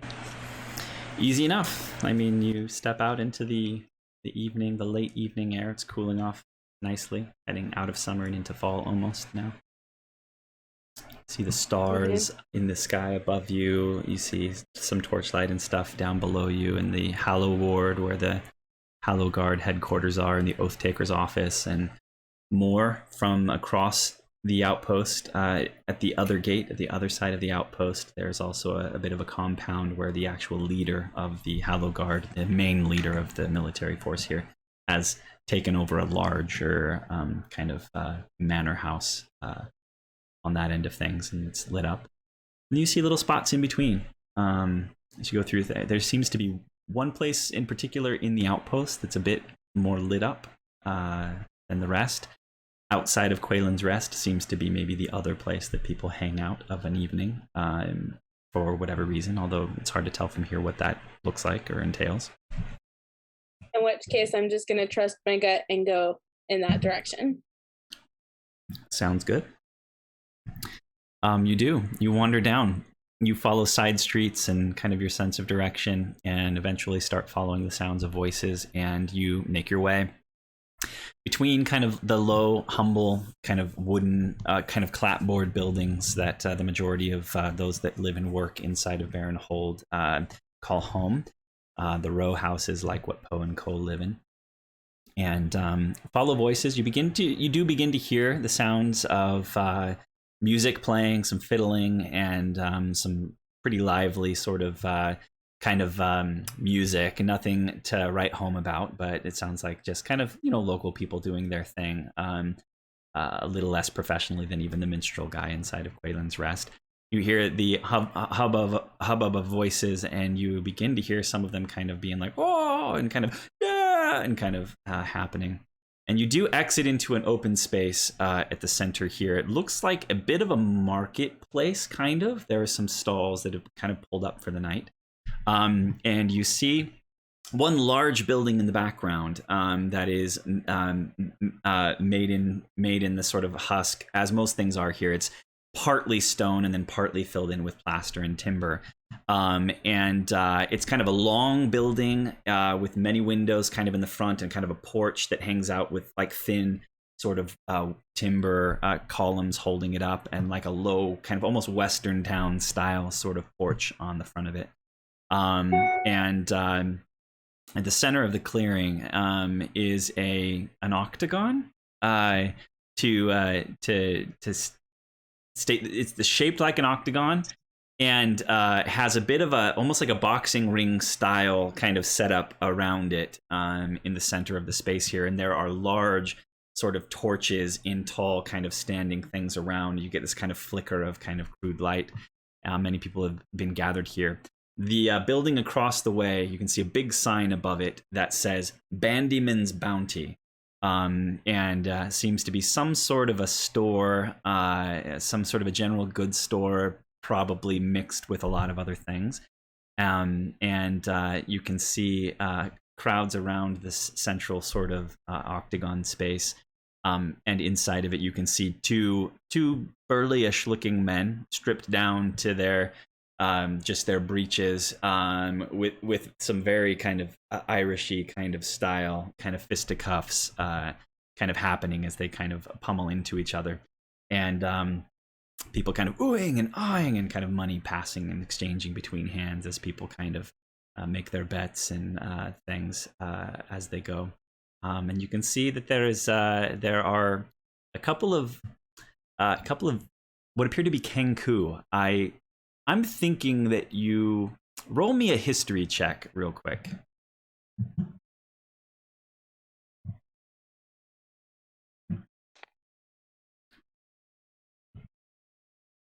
I have a 15. So you've heard the term Bandyman before. And you know, your time in Piebald Island in particular, there were actually quite a few Bandymen about. The Bandyman is a term used for newsmongers, people who collect and gather news and then deliver it oration style to people on corners.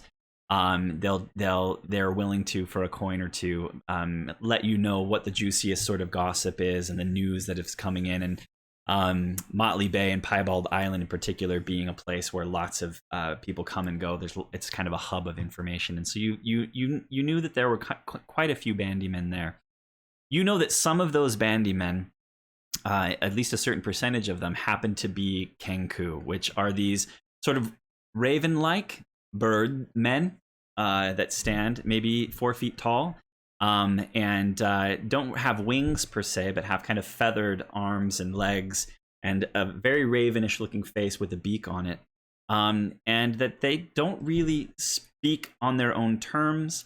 They are a race that really can only mimic what they've heard before. The language that they speak is constructed from words that they've heard spoken from other people through the years, and they can have rudimentary conversations, but they can repeat things they hear with scary accuracy, tone, inflection, accent, and also any of the words that they hear. And so many of them have been drafted into the service of the Bandymen, and you get the sense from the sign across the way, Bandyman, M-A-N, Bandyman's Bounty, that this might be kind of a space or a hub set up by and at least partially devoted to this idea of Bandymen and news gathering and news sharing here. And you see a couple of these Kenku standing kind of at the corners of these rings at the moment, acting as sort of commentators on what's happening here. One of them sort of waiting at the corners for the boxers to come back, and one of them announcing in a grand voice. It seems odd coming out of the form, kind of a blow by blow of what's happening here nearby. And as you kind of enter the space and kind of stand there, it doesn't take long before you feel a kind of a form kind of sidle up to you. And you hear a voice kind of speak out to you. Do you enjoy a good fight then? And as you turn, you see a human, tall sort of human man, who is very well kind of sun-weathered skin and kind of curly black hair and a curly black beard. He's got very piratey vibes, even in the tone of his voice and kind of how he sounds as he kind of squints down and looks at you with a bit of a smile. You see a hint of gold and a tooth inside of his mouth as he kind of speaks to you. He's wearing a loose fitting shirt and kind of more kind of curly black chest hair kind of poking out of it, and kind of loose, very sailory kind of pants. You put any money on the fight? I'm going to. I take this in. So as he asks me if I enjoy a good fight, I am going to turn and smile very charmingly, and kind of laugh my way into saying, "Well, it depends on the attractiveness of the fighter." Huh. And I would laugh again, and then say, "No, I didn't put money on the fight. Did you?" I mean, if we're basing things on the attractiveness of the fighters, then neither of us should be putting money on this lot, he says as he kind of looks across. And you can see broken noses, cauliflower ears. These are not pretty men at all that are inside of this ring. Yeah, if that's the measuring stick that we're using here, I'd say keep your money in your pockets.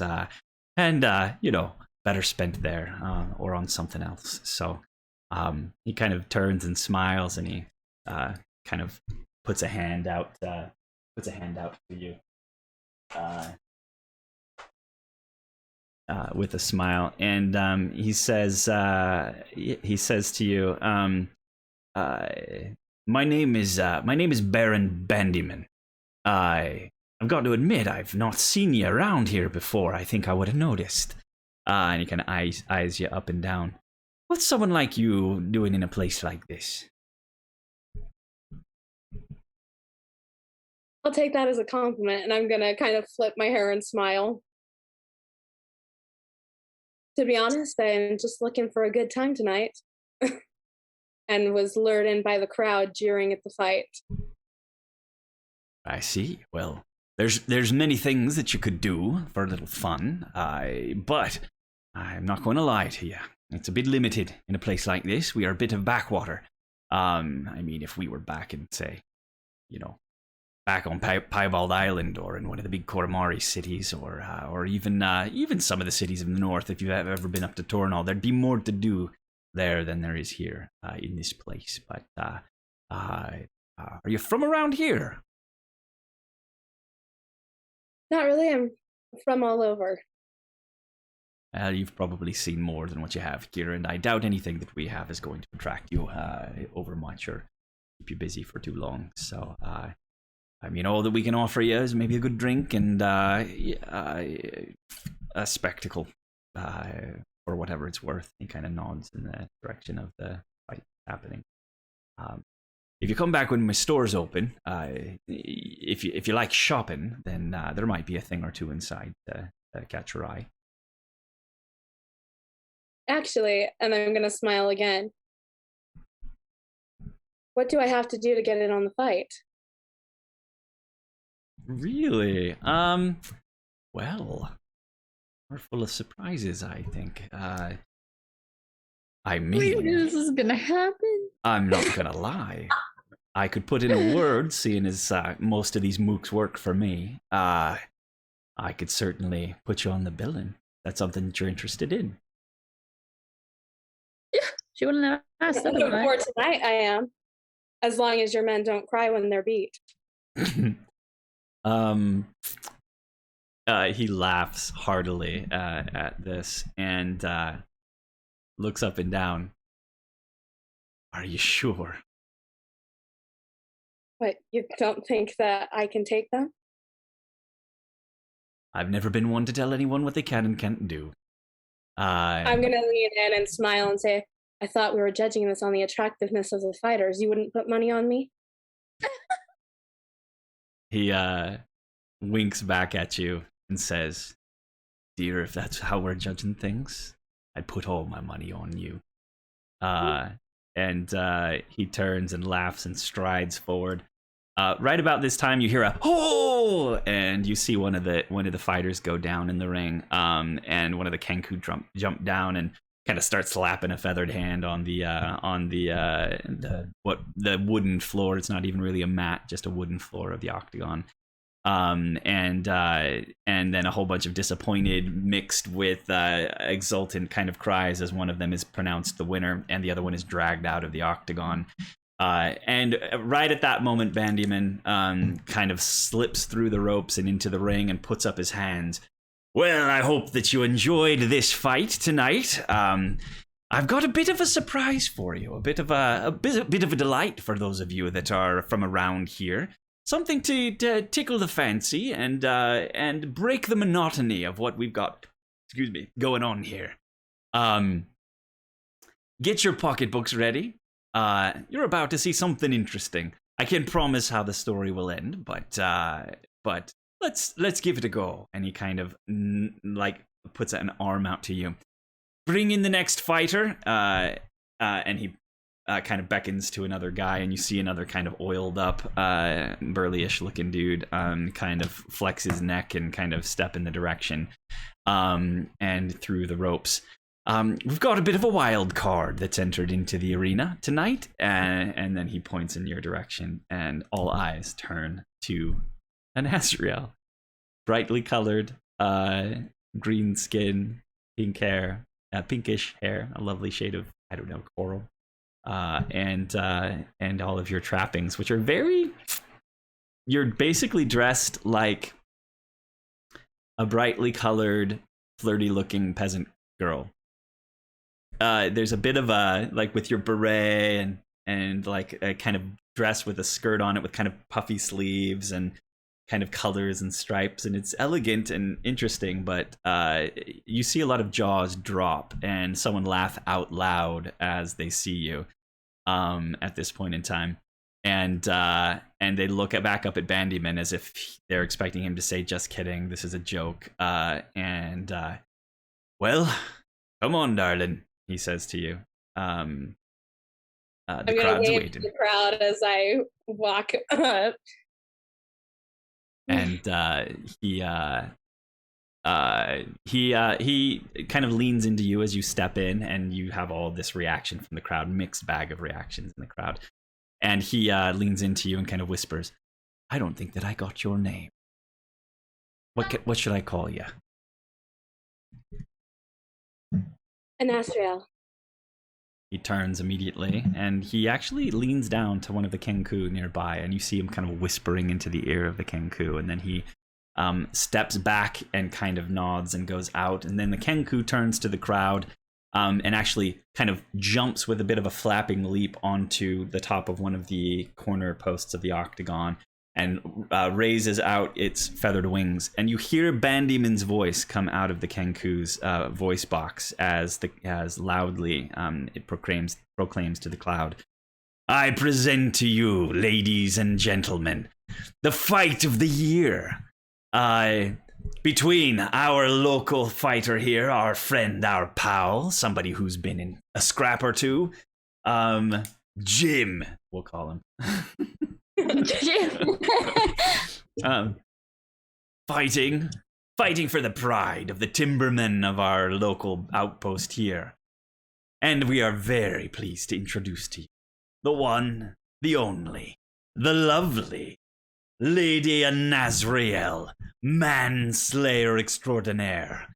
It should be a fight to remember. And he kind of holds this. There's a bit of you hear this kind of people starting to get into this kind of a, "Oh, yay, woo," kind of thing, and a few other people kind of, "Okay," and a few kind of people turning to their friends and being like, "Okay, this is really going to happen then, I guess," and finally they all start to kind of get into it, and as he steps back, and the Kenku kind of jumps down and kind of nods at you, grabs your hand, leads you forward to Jim, who kind of comes and meets you in the middle, and kind of he's kind of looking at you kind of up and down. "Oh, what are we doing here?" I'm gonna stick out my hand and say, "As a first-time fighter, I'm sure someone will explain to me the rules."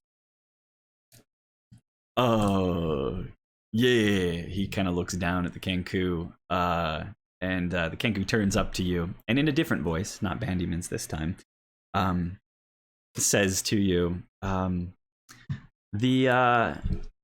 The fight will go until one of you is on the ground, and not up, and not getting up again. This is not a fight for points. This is a fight for pride. You will fight until you have knocked the other person down. They can choose to not get up, or they can not get up because they can't get up, and that's when the fight ends. And try not to kill anyone, it says. And you get the sense that this is kind of no holds barred, sort of rough and tumble sort of situation. And there's not much in the way of rules except put the other person down, don't kill them, but knock them out. I'm gonna nod, thank you, and turn back to Jim. Shall we begin? Wait, you're serious? I'm dead serious. Are you scared? And you see him kind of squint his eyes. Never been accused of being scared in my life. Fine. Let's do this, I guess. He kind of looks questioningly at Bandyman, and you see Bandyman kind of nod and open up his kind of chest and be like, kind of give a nod, very kind of Caesar in the Roman kind of Colosseum kind of way.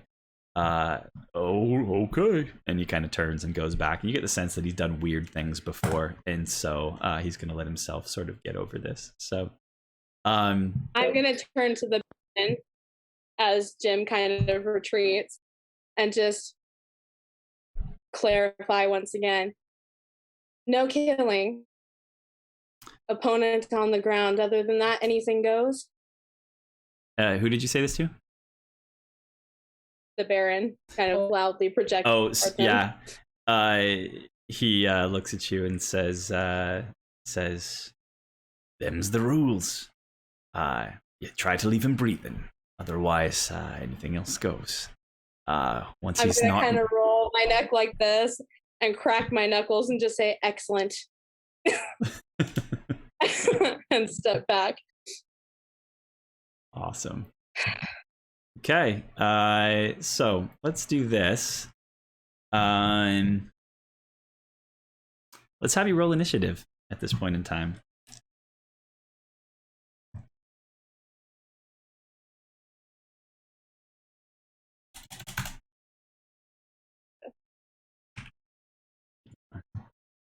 I have a 22.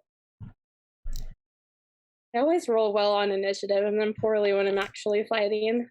Yeah, way to waste a roll there, Brett.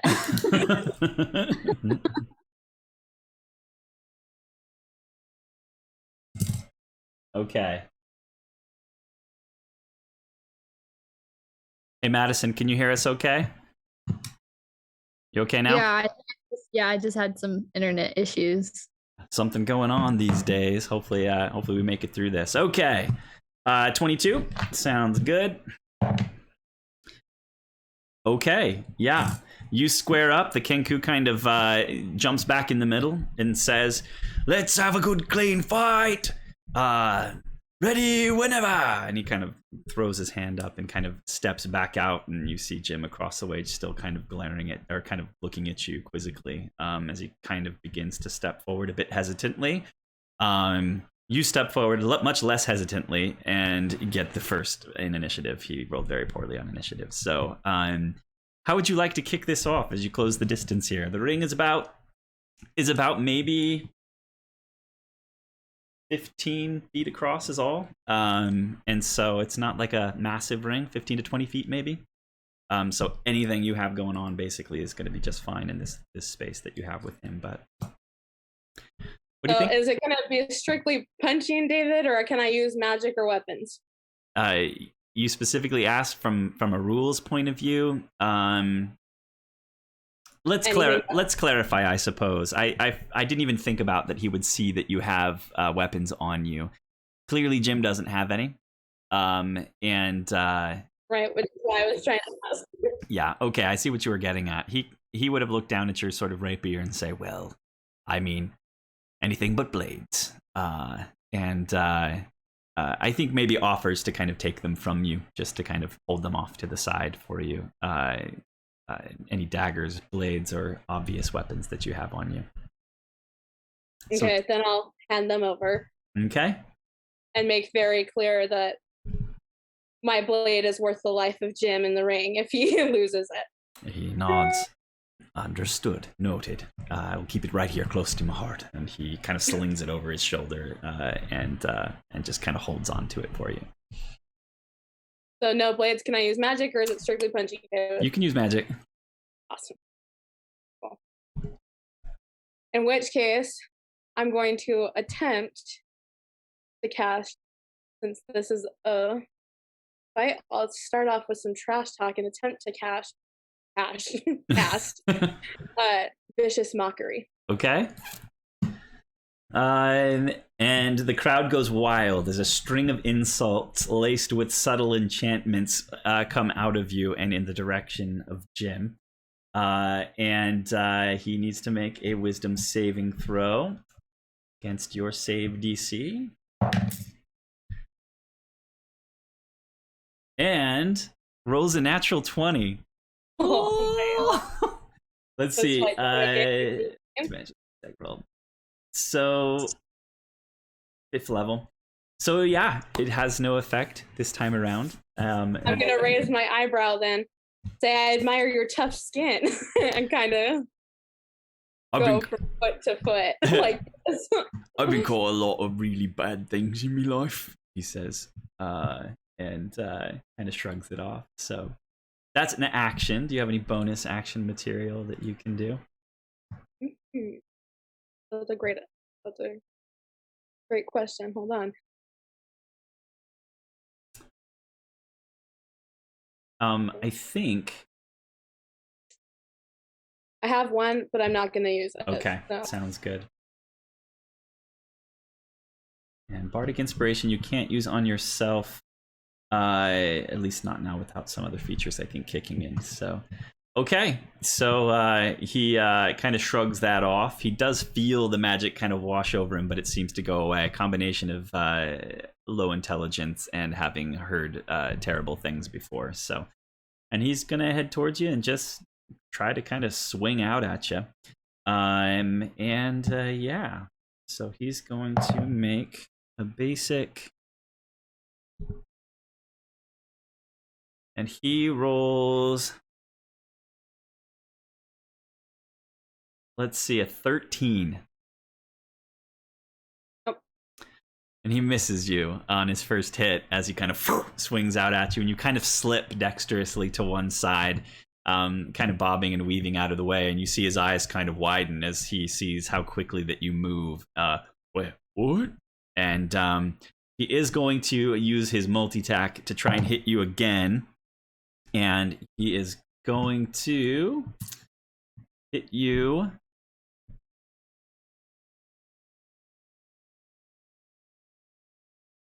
with a natural 20. That definitely hits. Right.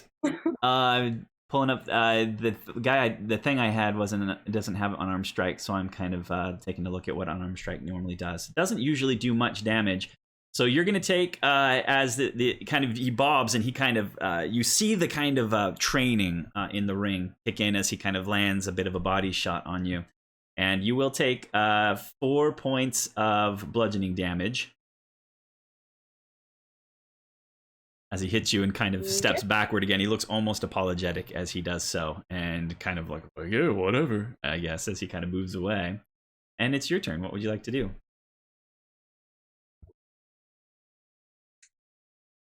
I am going to, bear with me 1 second while I check. Not a problem. This is very spur of the moment on my end too. I know, so, right? wasn't getting into a fight, but it just happened. I love it. These guys are all off sleeping, resting, and Azrael's getting into a brawl, an official brawl in downtown Baronhold.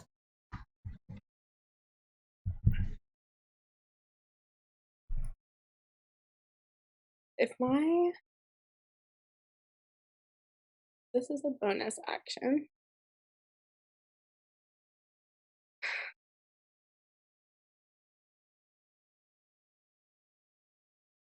So can I use my bonus action first? Say that one more time? Yeah. Can I use my bonus action first? Yep, you sure can. Okay, so what I'd like to try to do okay, is get behind him. Mm-hmm. And I can't remember how big the space is, if I could just get behind him or if I need to use my bonus action face step. Yeah. But I'd like to get behind him and put him in a chokehold. Okay, sounds like a plan. So, yeah, I think you have enough movement that you can probably get behind him just fine. I think the phase step would clinch, basically lose. I think if you maybe use the phase step to get there, what I'll do is give him disadvantage on reacting to the kind of grapple that you're about to try and put on him. So, yeah. So if you want to use that, that's super fine. And you hear a gasp from the crowd as you do so, as you suddenly kind of and reappear. A flash of kind of golden wispy color, and appear behind him with my arm around his throat in a chokehold. That's awesome. Okay. Let's see. You're attempting basically then to grapple him. Yeah. I don't know what that would be classified as. So you're the DM. I leave that part to you.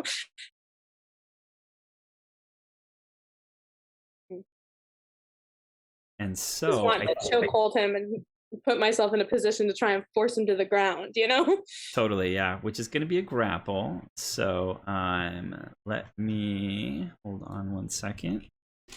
This is going to be strength based, I think, for sure. Is it my roll against your roll kind of thing? Yeah. So why don't you give me a strength check? So roll a d20 and add your strength modifier. And again, because I am doing a straight roll because I actually have no strength modifier. That's fine. You can because of the face step, you can roll with advantage and see how you do. Cool. I have a 19. Oh, and it's actually an athletics check. Do you have anything in your athletics slot? Oh, yeah, I do. Okay. In which case, I have a 20. A 20. Awesome. Okay. And that is for sure going to be enough to hit him, to get him. Yeah, you're gonna grapple him. So grappling is a state that he's now in, and it adds a condition to him, which means his speed becomes 0. He can't move at all, and he's definitely now in a position, difficult position. I think he'll have to try and break free of your grapple before he can do much else. So at this point, so yeah, way to go on that. You hear an oomph of surprise as your thin sort of arm snakes around his neck, and he feels you kind of lock in from behind him. What the kind of in that regard, and yeah, if that is. That's your action, your bonus action. So he is going to immediately attempt to try and sort of break free. What? And is going to roll a 6, which is for sure not going to do it. He rolled a 4 plus 2. So he is now struggling against you as your time as an adventurer is beginning to sort of kick into gear, and he is going to attempt to do that, not really be able to do much except move around the ring, kind of with you, kind of on his back. He drags you around the ring a little bit, trying to kind of get free of this grapple, to the hooting and hollering of the crowd. That brings us back to you. What would you like to do? Since I have him in grapple and don't want to let him go, I'll just attempt to cast Vicious Mockery again. Okay. Sounds good. Yeah, I don't think that's going to do it this time. Let's see. Wisdom saving 6 plus nothing. He rolls a 6. Definitely fails Vicious Mockery. As more insults, you put a little more heart into them this time. You've learned from the last time. You make them really bad. Something up close and personal about his stench. Right.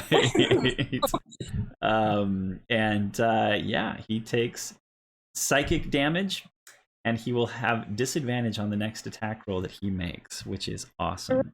So, yeah, if you want to roll 1d4. I just rolled a 4. Awesome. You hear him grunt as the magical kind of insults soak into him. That's your action, right? So is there anything else you'd like to do? No, I'll just keep him in the grapple. Okay. And his turn then will come back Pull him around. to the back of his head. So And he is going to attempt to from the grapple just kind of swing blindly back at you, and see if he can't get you. He's going to roll at disadvantage on that, which is a really good thing, I think. Yeah, he is going to roll a 13 again. He rolled a natural 20 on one of the rolls, but with disadvantage. It's a 13. fantastic. Meet you again. He's going to try one more time, and he rolled a nat 1 disadvantage. It's a nat 1. So, yeah, he misses blindly with both of those, and you hear him kind of gasping and beginning to kind of be like, "What is going on?" A little bit as he kind of struggles in your grasp, and that brings us back to your turn. What situation did I get myself into? How do I win now? In which case, can I? So you said he was kind of dragging me. I'm assuming my feet are still on the ground. Yep. Since I Yep. Yep, he's just kind of pulling you around with kind of sheer strength, but you're still holding on, feet on the ground. Can I like knee him really hard in his lower back? You betcha. Okay. So to do that, let's just have you make an unarmed strike.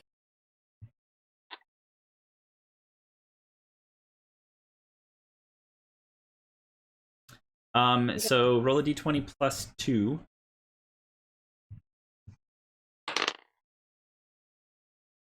I have a 19.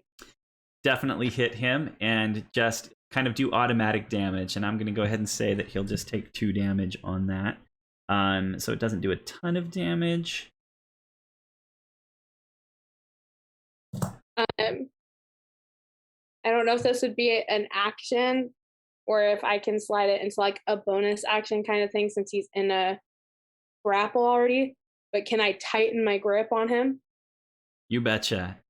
Yeah, go ahead and do that. And you're trying to kind of clamp down and make it difficult for him to breathe at this point, yeah?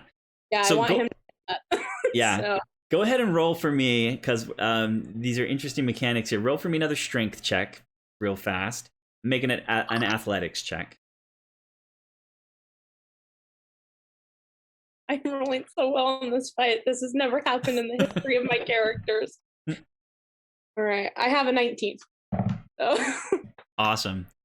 Yeah, that's enough to kind of cinch in and begin to really kind of choke against his self as you kind of wrap an arm around and really crank on this guy, and you feel him kind of begin to do this. And if he manages not to break free from you, we'll say within a couple of rounds, it'll be enough to start to sort of put him out for the count. But that's going to bring us back around to his turn. If there was nothing else, I think that was your turn, right? Yeah. And he's kind of blindly actually going to just lash out at you again with and roll a 2, which is not going to work on that. And then he's going to land a 16 on the second one that hit your armor class. So he is going to do a bit of damage on that. It's just going to be 2 points of damage that you take from that second blow. Okay. He's not even trying to break the grapple. He's just trying to hit you hard enough to maybe make you let go at this point. So that's going to bring us out of his turn and back to your turn again. Okay. You do anything in particular? Well, I think at this point, I'm just trying to, like, make him have a hard time breathing and make him give up.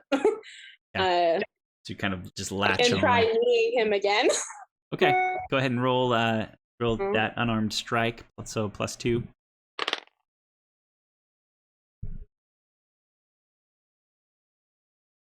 I have a 18. Yep, that's definitely going to hit.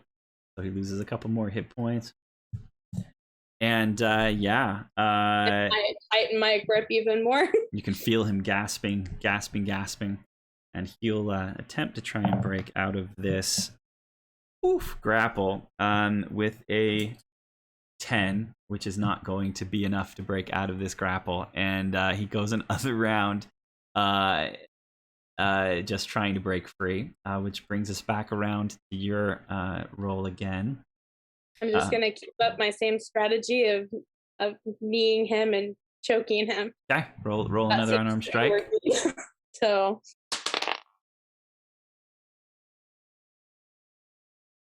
I have a 13, 16, 17. Yep, that's gonna do it. Another couple of hit points come off as that knee just keeps pecking at him from behind, taking those shots. I'm gonna like kind of lock my grip in my inner arm and start kind of putting my shoulder weight into the hold. Okay, he's gonna attempt to break free one more time. Holy cow. And he rolls a 9 plus 2, an 11. I can't my fights against monsters ever go this well. Yeah. And just for the sake of this, I think now after a few rounds of him really struggling with breath and having done so much, you feel him begin to kind of go limp in your arms, and he kind of, his knees go out from under him and he collapses down to the ground in front of you. You turn to the crowd, and it is silence. Just silence in the crowd for a solid 2 count before suddenly a bunch of arms go up and like, yeah, woo! You do see some sort of grumbling voices out there in the back, but even those who bet against you seem to be just delighted at the spectacle that they just saw. Bandyman comes into the center of the ring laughing again to the crowd. Well, hopefully y'all enjoyed that bit of a spectacle. Thanks to our new champion of the evening, Nazriel, the Man Destroyer, as he kind of comes and grabs your hand and kind of raises it up in the air and basks. You see him reveling, just basking in the kind of chants and the sort of screams of the crowd. And as he kind of turns to you, well, have you sated your bloodlust for the evening? I suppose so. I don't think Jim could take any more. I don't suppose he could, for sure. So it would seem that that beauty has once again overwhelmed Braun this evening, as you predicted. Might offer you a drink before you leave. I'm gonna look at him for a second, kind of weigh it in my mind. I accept, since I'd like some information from you.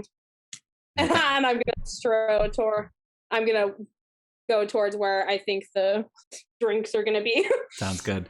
You can see that most people are set up kind of on or in the porch kind of the building nearby, and he does kind of follow you over and kind of lead you in there. He kind of sends a Kenku to grab some drinks and bring them out there to you, and asks you to sit down. He looks down at you at this point in time and kind of shrewdly looks at you. Well,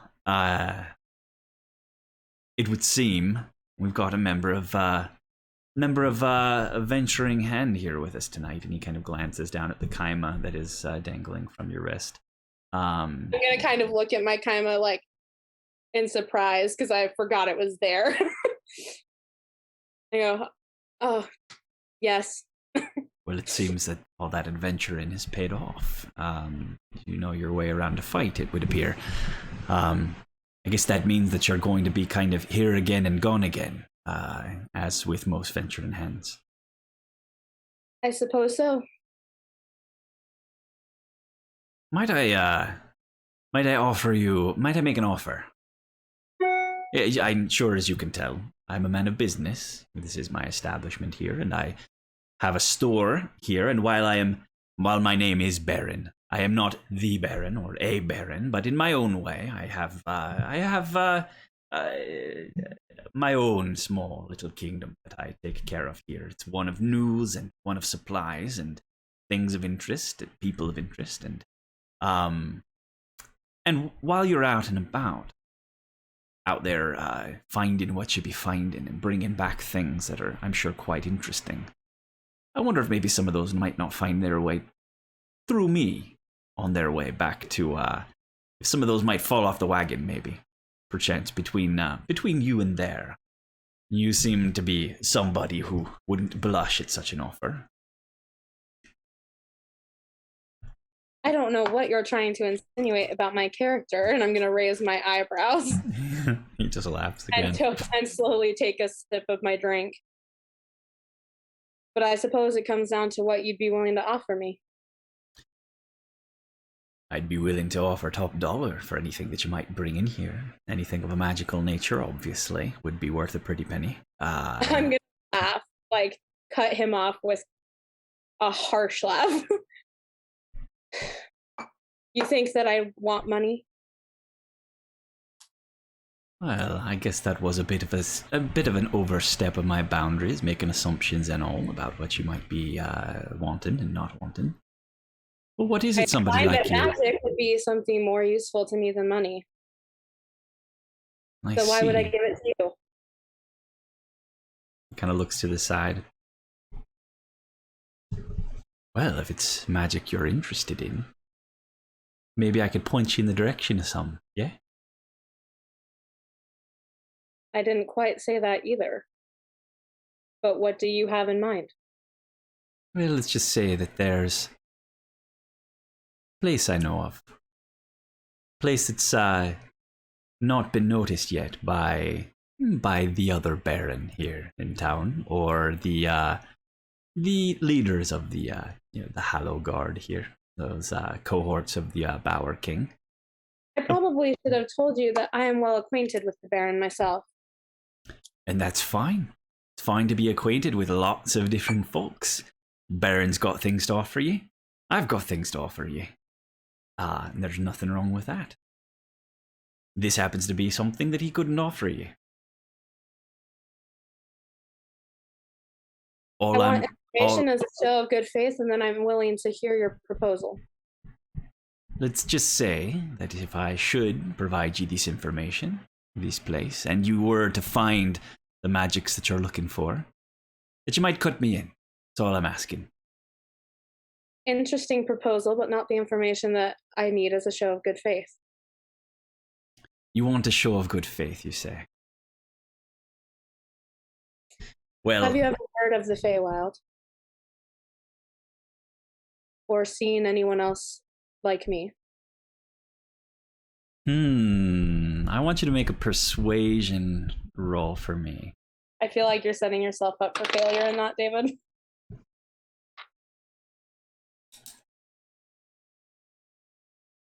I have a 22.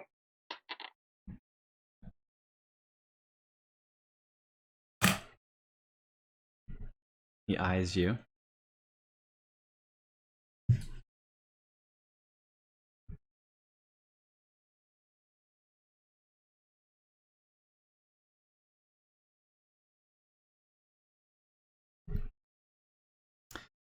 The Feywild, you say? When you say like you, what do you mean exactly? I'm gonna laugh again and kind of just gesture to all of me. Say, well, clearly I'm not a common elf. No, you're definitely not a common elf, and all the better for it, if I might add. Thank you. I get around, and as you know, I am in the business of news, and many things have come to my ears. I have heard of this Feywild of which you speak, although it is only whispered of by very few people. It is not something that is spoken of by many.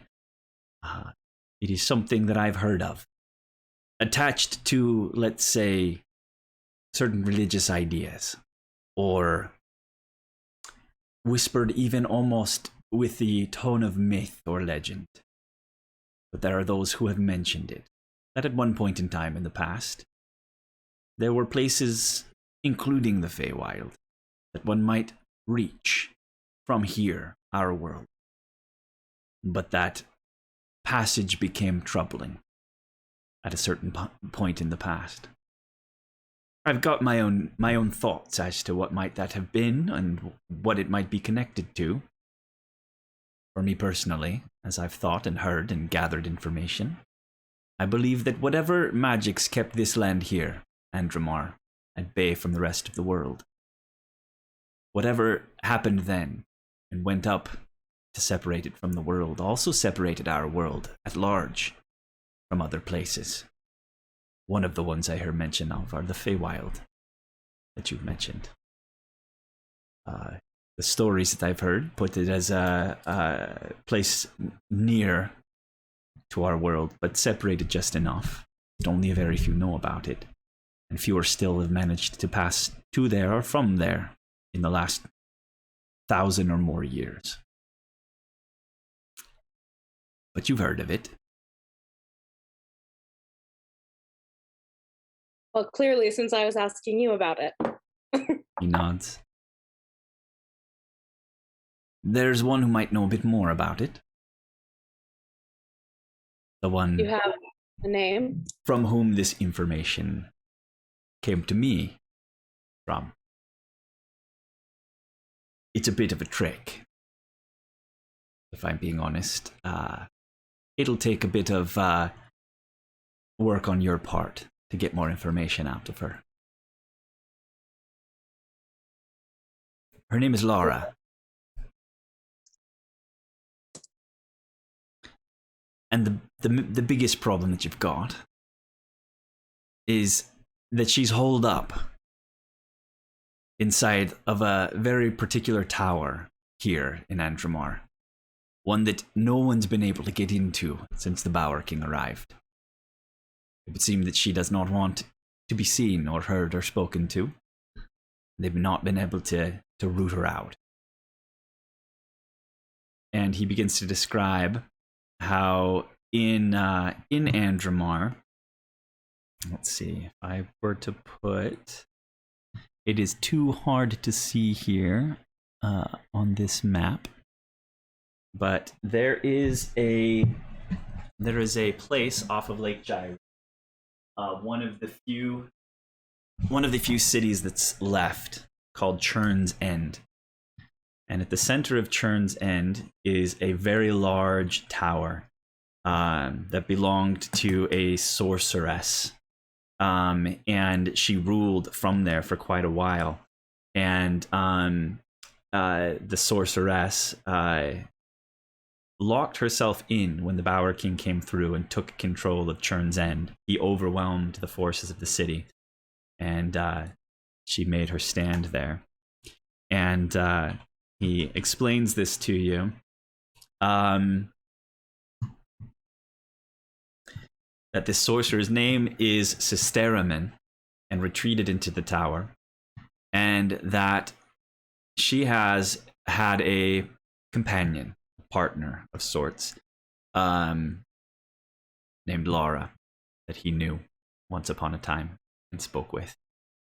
And that both Laura and Sisteraman seem to know a bit more about this Feywild and other such places that are connected to this world, or used to be, and might know a bit more about how to cross over.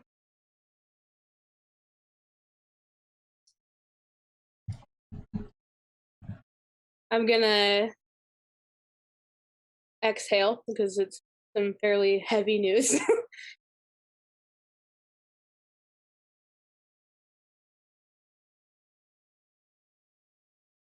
I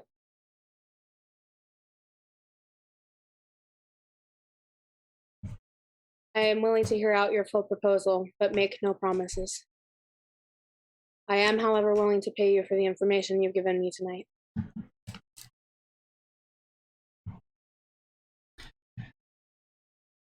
To pay him for the information he already gave you?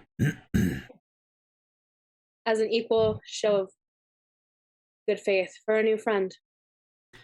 Well, you won't need to be paying me for it. It was given in good faith.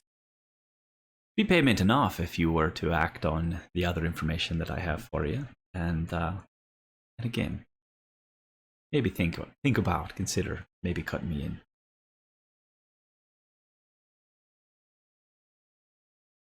The most I can promise is that I will consider it. What is the other information? There is a place, a location, not too far from here, a little ways into the Wyverwood.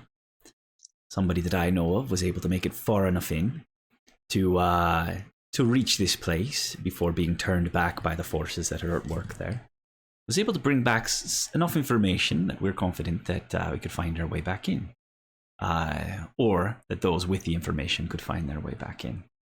If you're brave enough to enter into the Wyverwood and risk the wrath of whatever it is that keeps turning things out of it, you might be able to find this place. And he believed that there were maybe quite a few treasures to be found there. There's an old ruin. Seemed to be possibly the home of an old lord of this place, perhaps a vassal to the old baron who lived here once upon a time. Or perhaps a home that belonged to the Baron himself. It is a grand place, still in relatively good shape.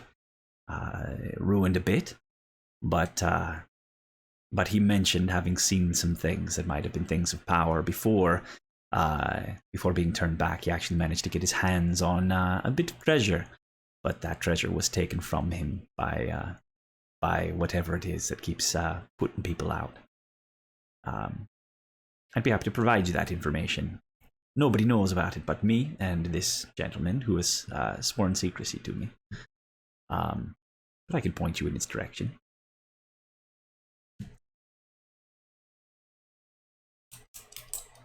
You are free to give me the information, and I will consider acting on it. How about this? You think on it. When you've considered and decided that it sounds like a go, you come and find me. And I'll give you the information then. I'm afraid it'll be hard for me to give it to anyone without some sort of a commitment to follow through on it.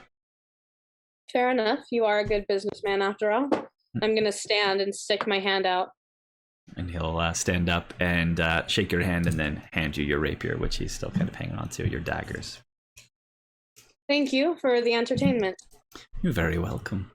You've made my night. We appreciate you stopping by our humble little quarter of the village.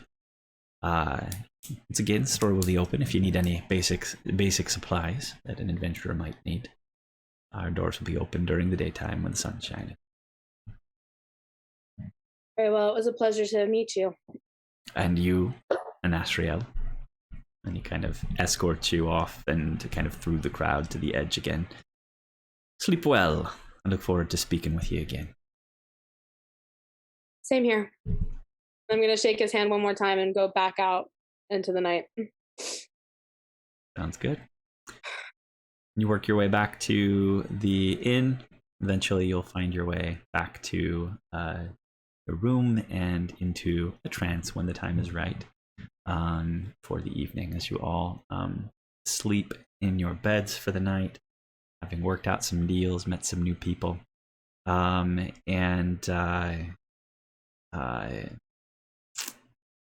we'll go ahead and how are you all doing? It's been about 2.5 hours of live streaming here. Do you guys want to take a break and keep going for a little bit, or do you want to call it there and we'll pick up fresh next time? This is not answering that question, but I love that you randomly decided to get into a fight. I know. We were all having quite the conversation. Yeah, it was a great conversation. To work off some anxiety. It's really fun to watch. I never get to be a part of that. How did that conversation go?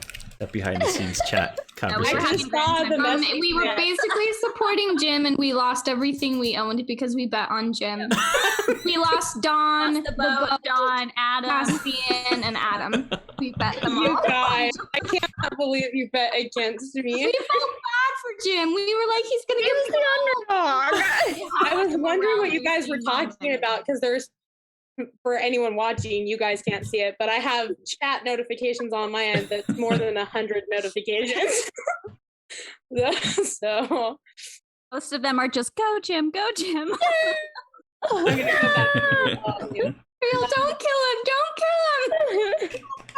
That was against the rules, and now Cheryl isn't gonna kill him. She's full of surprises. I mean, she leaves in the middle of the night. We called your morality into question a little bit. We were like, She about to go A dark. little skeptical of you now. yeah, is she gonna go to the dark side? Like, I joined the dark side because they had cookies, guys. Oh. I think an Azrael, Spring and Azrael in particular, is always looking for a good time. Very impulsive, that one. Yeah. Might have not gotten into a fight had I been in my winter form, you know? Right. So, I'm good to take a break and keep going. How about you guys? Me too. yeah. Maybe we'll go just a little bit longer then after this. Not too long. But maybe get through another scene before we're done. So okay, well we'll go ahead and take a break then. Here for just a few minutes. I'll try to look up those spells for you, Akerly. In the meantime, we'll grab a snack. Do what we gotta do. I really hope that anyone watching was more loyal to me than you guys were. Right. Again, it was kind of pity. We just and the natural 20, man, it threw us At the off. very beginning, I was like, I kept rolling natural 20s. I was really worried. Right. Okay. And yeah, well, we'll see how things go here in a minute. We will see y'all back here in maybe 8 or 9 or so minutes. Have a great one. We'll see you soon.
everyone.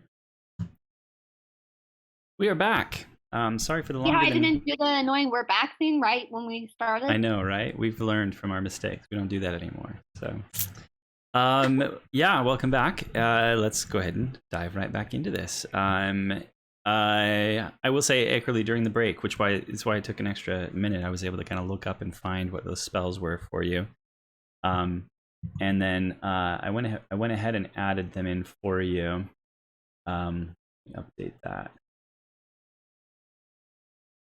They're in there, not prepared, but now you know them. So I went ahead and added into the spell book. We'll work out kind of the details of taking that stuff out. But anyway, there were three spells in there, level 2 spells. One is called Alter Self. One is called Spider Climb. And one is called Levitate. I would like to say, David, that to wrap up my night, I did do some composition work like I normally do. And I trance in weird places, but I chose to trance right outside of Pim's door. Okay. Kind of Lotus style on the floor in front of his door. Sounds good. Sounds good. Awesome. Well, we'll go ahead and dive back in and say that you wake up bright and early in the morning, along with everybody else. And I think as you open your eyes in Azrael, you see Cole and a young girl with dirty blonde hair kind of at the end of the hall, who are kind of looking at you kind of with wide eyes. And when you kind of open your eyes, or like blink your eyes and stir and look at them, the girl, Jen, from the night before in the stable, you don't know her. You've seen her before. You've seen her when she was with her little friends back in the day. She giggles and kind of turns and sort of runs away, and Cole kind of waves at you, and then he heads off down the stairs as well. And the rest of you rise in the morning, and new day with I think whatever you'd like to have on your to-do list. One of the main things was to go report in with the Oath Taker at some point. So what do you guys like to do? Do you kind of come down and meet each other, maybe gobble up a little breakfast in the common room together? Yeah, probably. Do we want to immediately go talk to Oath Taker listen? Yeah, I think it's just gonna be a quick breakfast and then depart. Okay. Unless Nasriel has like physical signs of abuse. I don't know, David, do I? I'll make sure you guys all take long rests. I don't think you had anything except for an Azrael maybe taking some damage. Okay. It would not That's be not noticeable that I got into a fight. Yeah, I mean, you might have a bit of a shiny spot, kind of maybe on one cheekbone or something, but I mean, you would have healed up pretty well overnight. Just a hint of off color, kind of on the corner of one eye. Nothing tremendous, but maybe a bit confusing. And where an arm grazed me as it hit the side of my head. I would say with, let's see, passive perception, 13, 12, 11. Bitsy and Pim are probably the only ones who even notice. It's just a little bit of off coloration passively as Ackerly kind of joins you for breakfast. Okay, so we're all at the table now? Is that the We're all idea? sitting, scarfing. In between Okay, so I'll do my regular thing where I kind of look around and go, I'll have what he's having. Sounds good. And they Sit bring down you, with everyone else. they bring you a bit of what he's having, which happens to be pretty simple fare. Some bread, some cheese, and a couple of eggs. Is that all that he was having? Really? Yeah. Did you look around enough to find something more interesting? Is that what you're saying? Probably not.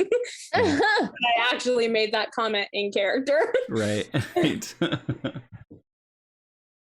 Yep. And it's rustic fare, but hearty for breakfast as you guys kind of do your thing. More. I'm gonna look at everyone at the table. Pim's gonna look up and kind of notice and just say, looks like you had an interesting night. Yeah, did you do extra makeup today? It's looking a little nice. That was not Wicket's just gonna look confusedly between you two and then at Nazriel and like stare at her, see what they see. I did have an interesting night. Made some new friends, got some information. I'm gonna start shoving bread and cheese into my mouth. From whom? From where did you go without us? I'm gonna be surprised at like the earnestness and the hurt that I hear from Bitsy.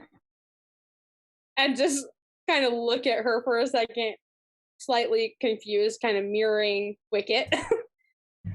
I just think we're a group now, and we all have, you know, similar motives, and I think next time you want to go gallivanting through the darkness, that maybe you bring a couple of your friends, you know? You guys were tired. And I'm gonna look at you guys like that explains it. You didn't even ask. You were sleeping.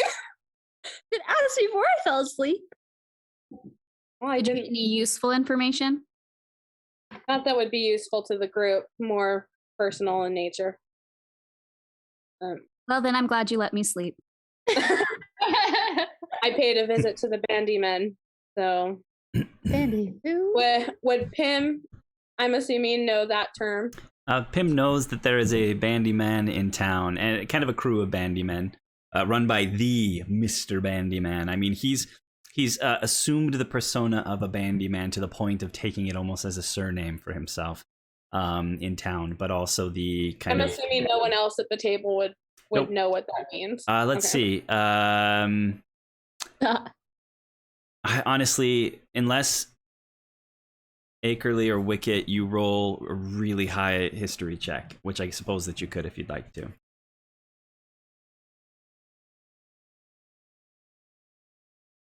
But Pim, you definitely know of the other Baron, not Baron by title, but by name. The bit of the underbelly Baron here in town. I rolled a 21. Okay. You've probably heard hints of Bandymen then. Not many of them would have made their way into the Burrows 9, as the gnomes aren't as interested in outside knowledge or information, but probably on the docks of Offen, which is the name of the town where things get loaded on and off of the River Demerant from town. You might have made a trip out there and maybe bumped into one before, and know that they're newsmongers. They're people who go around and kind of have memorized information and share it for a coin with people. I'm just gonna say that kind of casually to Pim because I will have assumed he knows. But say it to the table in general, you know, but direct it Wicket's out. gonna be like, I know what that is.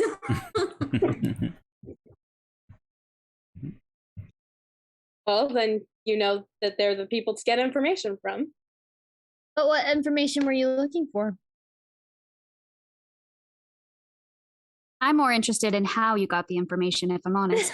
So I'm many gonna look. questions, so little answers. I'm gonna look between. I'm busy. You were the one who said that a second ago, right? What? Before Pim spoke. Yeah. I'm gonna look between Bitsy and Pim and kind of back and forth for a second, and just say, "I wanted to." Well, For a it's bard, probably you're the pretty first lost time for you guys have words. seen. It's probably the first time you guys have seen me flustered at all. Oh. Because I'm usually not. And I'm gonna stop, compose myself, and then look at Bitsy. Say, the nature of what I asked is more personal, but it has more to do with myth than facts about mythical places. And I'm gonna turn to Pim and say, as you can see, evidenced on my face, I want to fight. And then start eating bread and cheese. You fought someone? I'm gonna look up at Wicket and say, yes, I did. And go back to eating bread and cheese. You didn't even like. What kind of was it bad? Did you could have died and we wouldn't even know where you were. Shame on you. There were explicit rules that no killing was involved. So it was a fight. It was a fight with rules in which you extracted information. Yep. It doesn't sound that shady to me. Rules. What kind of a fight has rules? Fight where people could possibly get hurt, I suppose. Fight where people lose a lot of their really interesting items and artifacts betting on. Did you win? Well, obviously, she has the information. Well, they could have been nice, and when she lost, they're like, "Oh, good effort, you pretty little thing." Pretty little thing. Very idealistic. Participant. Yeah. I'm just gonna stand up as everyone kind of talks. I'm gonna stand and say, and I'm gonna pull out my instruments and recount to them in very like medieval epic style the tale of a fight and how I bravely fought someone twice my size who was as tall as a mountain, things like that, and won. I'm seeing our problem of white lies here. And I'm gonna then clear my throat, put away my instruments, sit back down. Say, does that answer your questions? And go back to eating. Wicked just like listens enraptured, wide-eyed, like, what? Wow. Is a mountain? Oh my gosh. She's really tall for a gnome. I'm gonna turn to him. How did you sleep? It was fine. A little fitful at first, but I got good rest though. I'm glad you needed it. Everyone else slept well, I assume? Like a rock. But not like hard enough where you couldn't have come in and wake me up and we could have gone gallivanting through the darkness together, but you know, pretty well.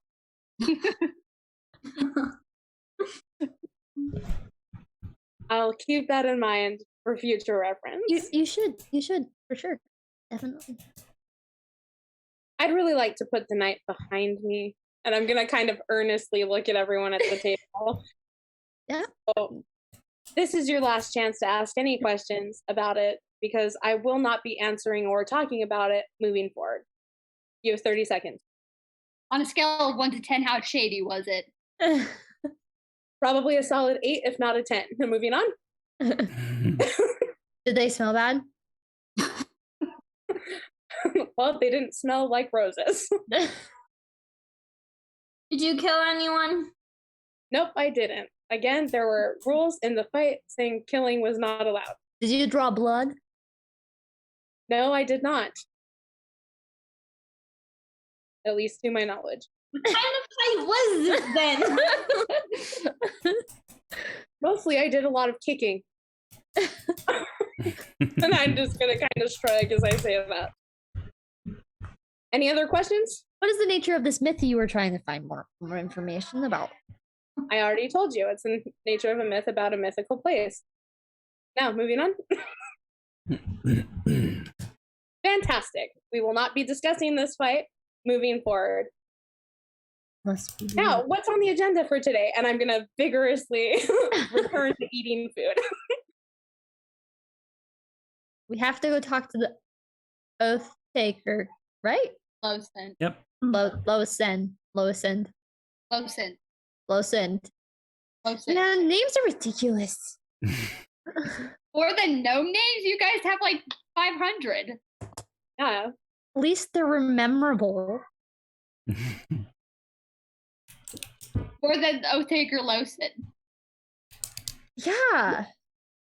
You guys need to get more creative. What kind of name is Lowsend? What does that even stand for? What is like the importance of Lowsend?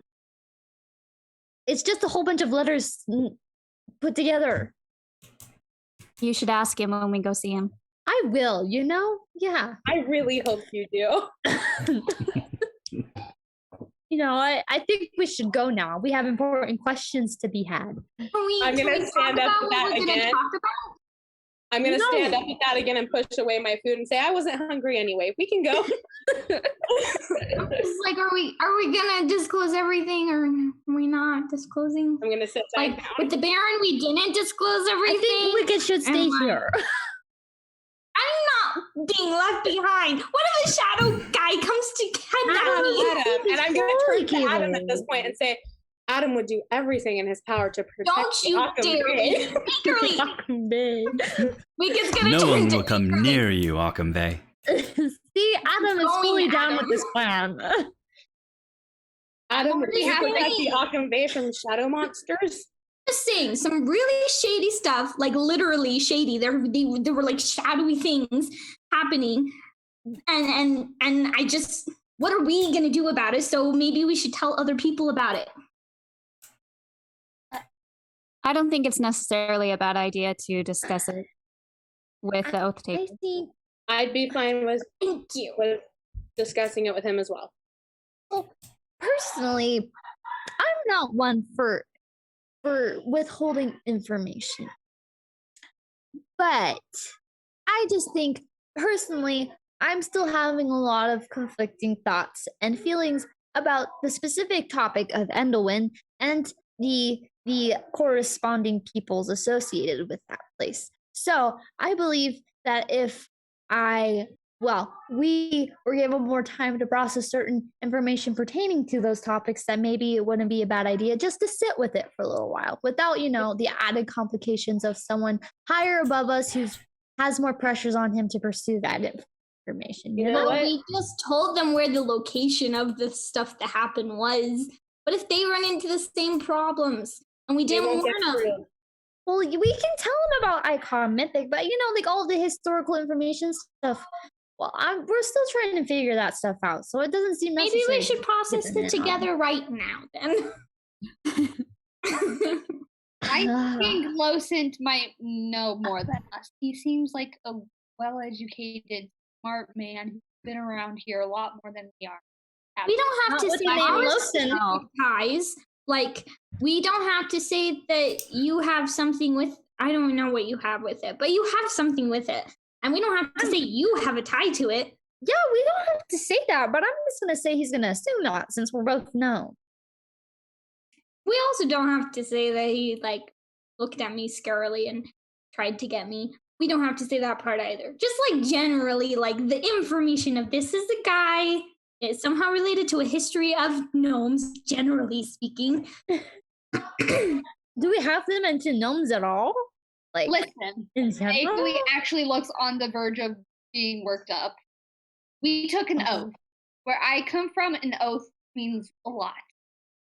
So we are going to tell him, and then it is on him to make a decision. But that decision is his to make. But we made an oath to tell him everything we know and to hand over everything we have, because that is what we promised to do. That is our obligation. And heroes keep their promises and oaths. Yeah.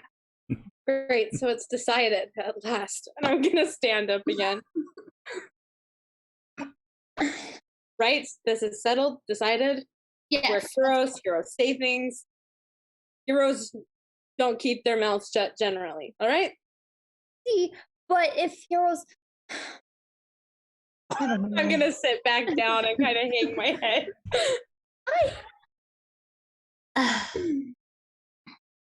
Fine.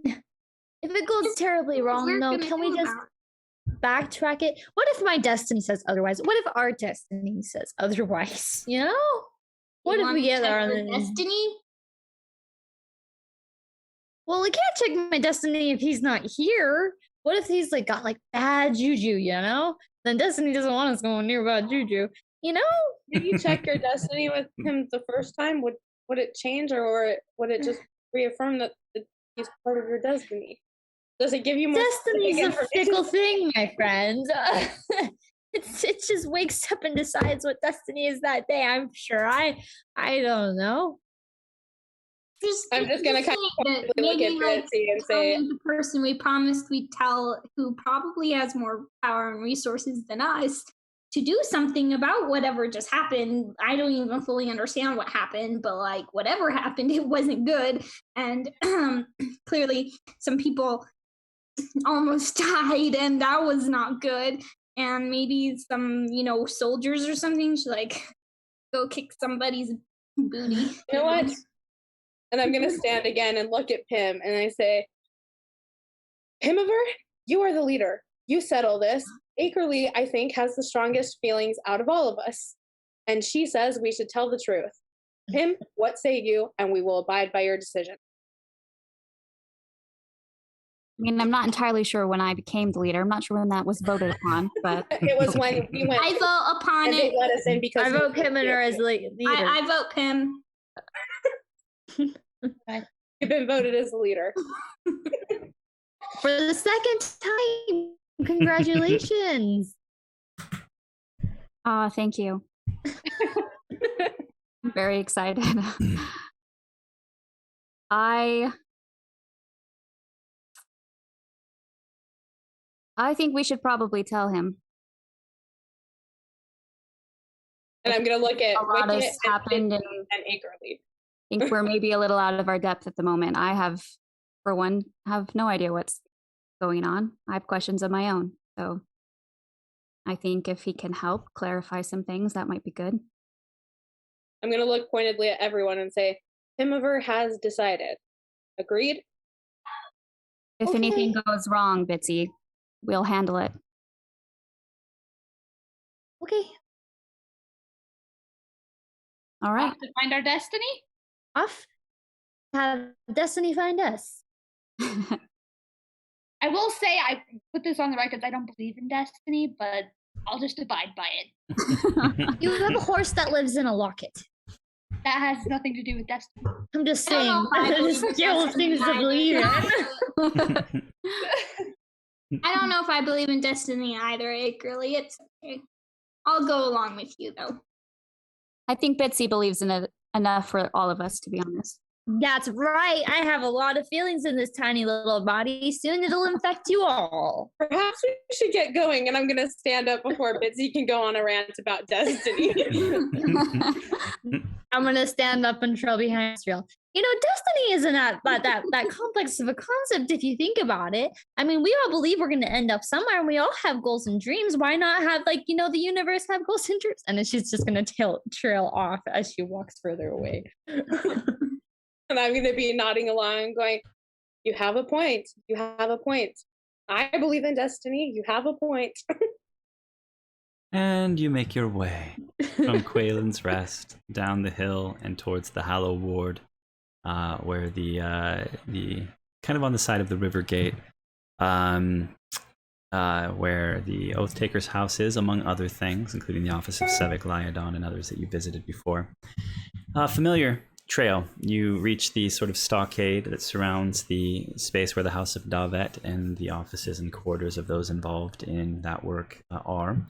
You are ushered through as they see the kaimas on your wrist, and you are brought into a waiting area where you spend just a little bit of time before a familiar figure enters into the room. This figure is wearing sort of silvery robes, has sort of bluish skin, elven ears, hair shorn on the side with just like a thin strip of sort of a mohawk, but like buzzed in between of white hair. And a characteristic eye made of moonstone. You see Levin, the proxy-bound aide to Oath-Taker Losant, walk into the room. He looks at all of you, and he nods and kind of holds his hands out beckoningly and kind of ushers you to follow him from the room.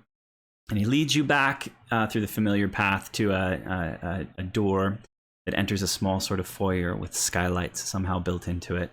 And you see another woman, smartly dressed, standing there. You met her once before, kind of holding papers, and she once again greets you. Last time she asked for your weapons before you entered. This time she doesn't. As she sees the kaima, she allows you to hang on to whatever it is that you have. And she opens the door and gestures into the Oath Taker's chambers. You see the familiar space, long room with a tall central section like the nave of a cathedral almost, with two wings off to one side open, but with just pillars kind of running through it, made of stone. You see the familiar tables laid out with a variety of items and things across them, most of them organic in nature. Piles of soil and tree rings that have been sawn, and rocks and gems and stones and plants and herbs and things. And you remember that sense that this kind of eclectic collection and kind of analyzing of things from the local area, all laid out very orderly upon these tables. A lot of clutter, but not cluttered really feeling at all. You walk down the center along a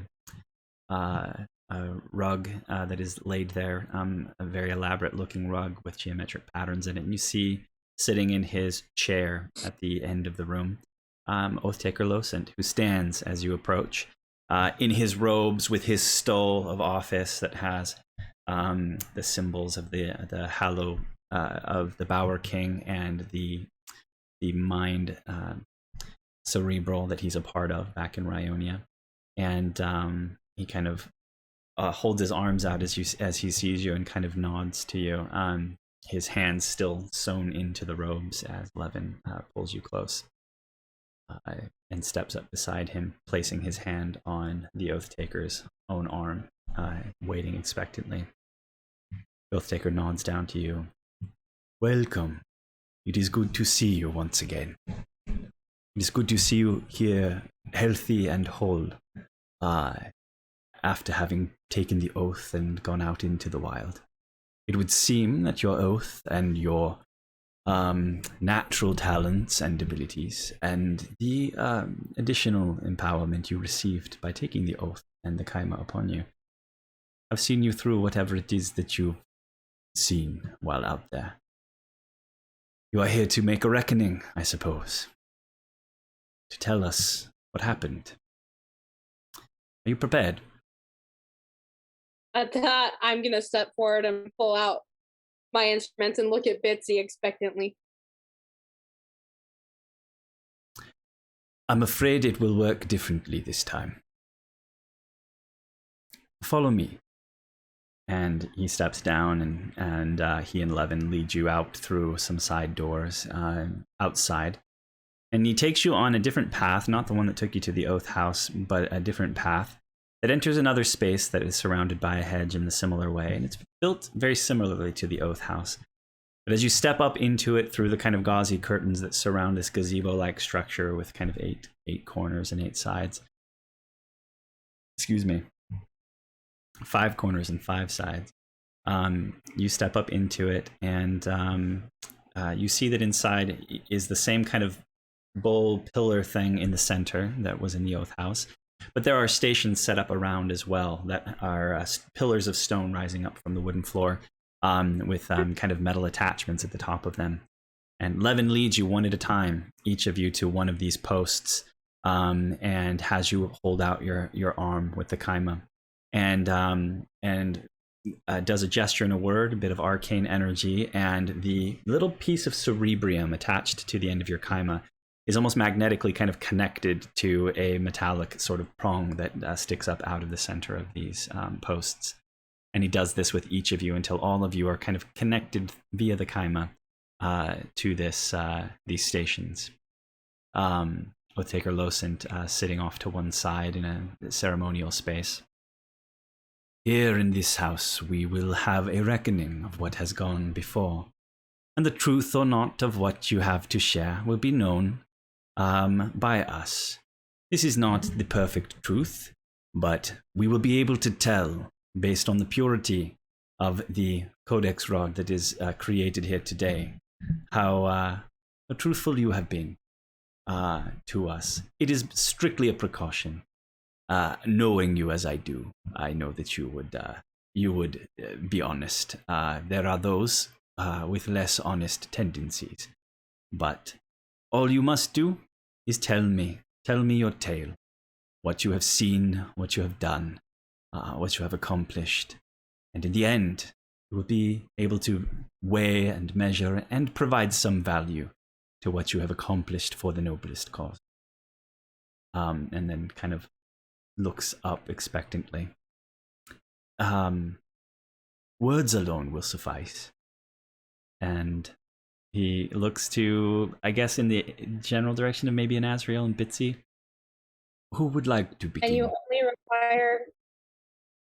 only require information directly related to the noblest cause, correct? That is correct.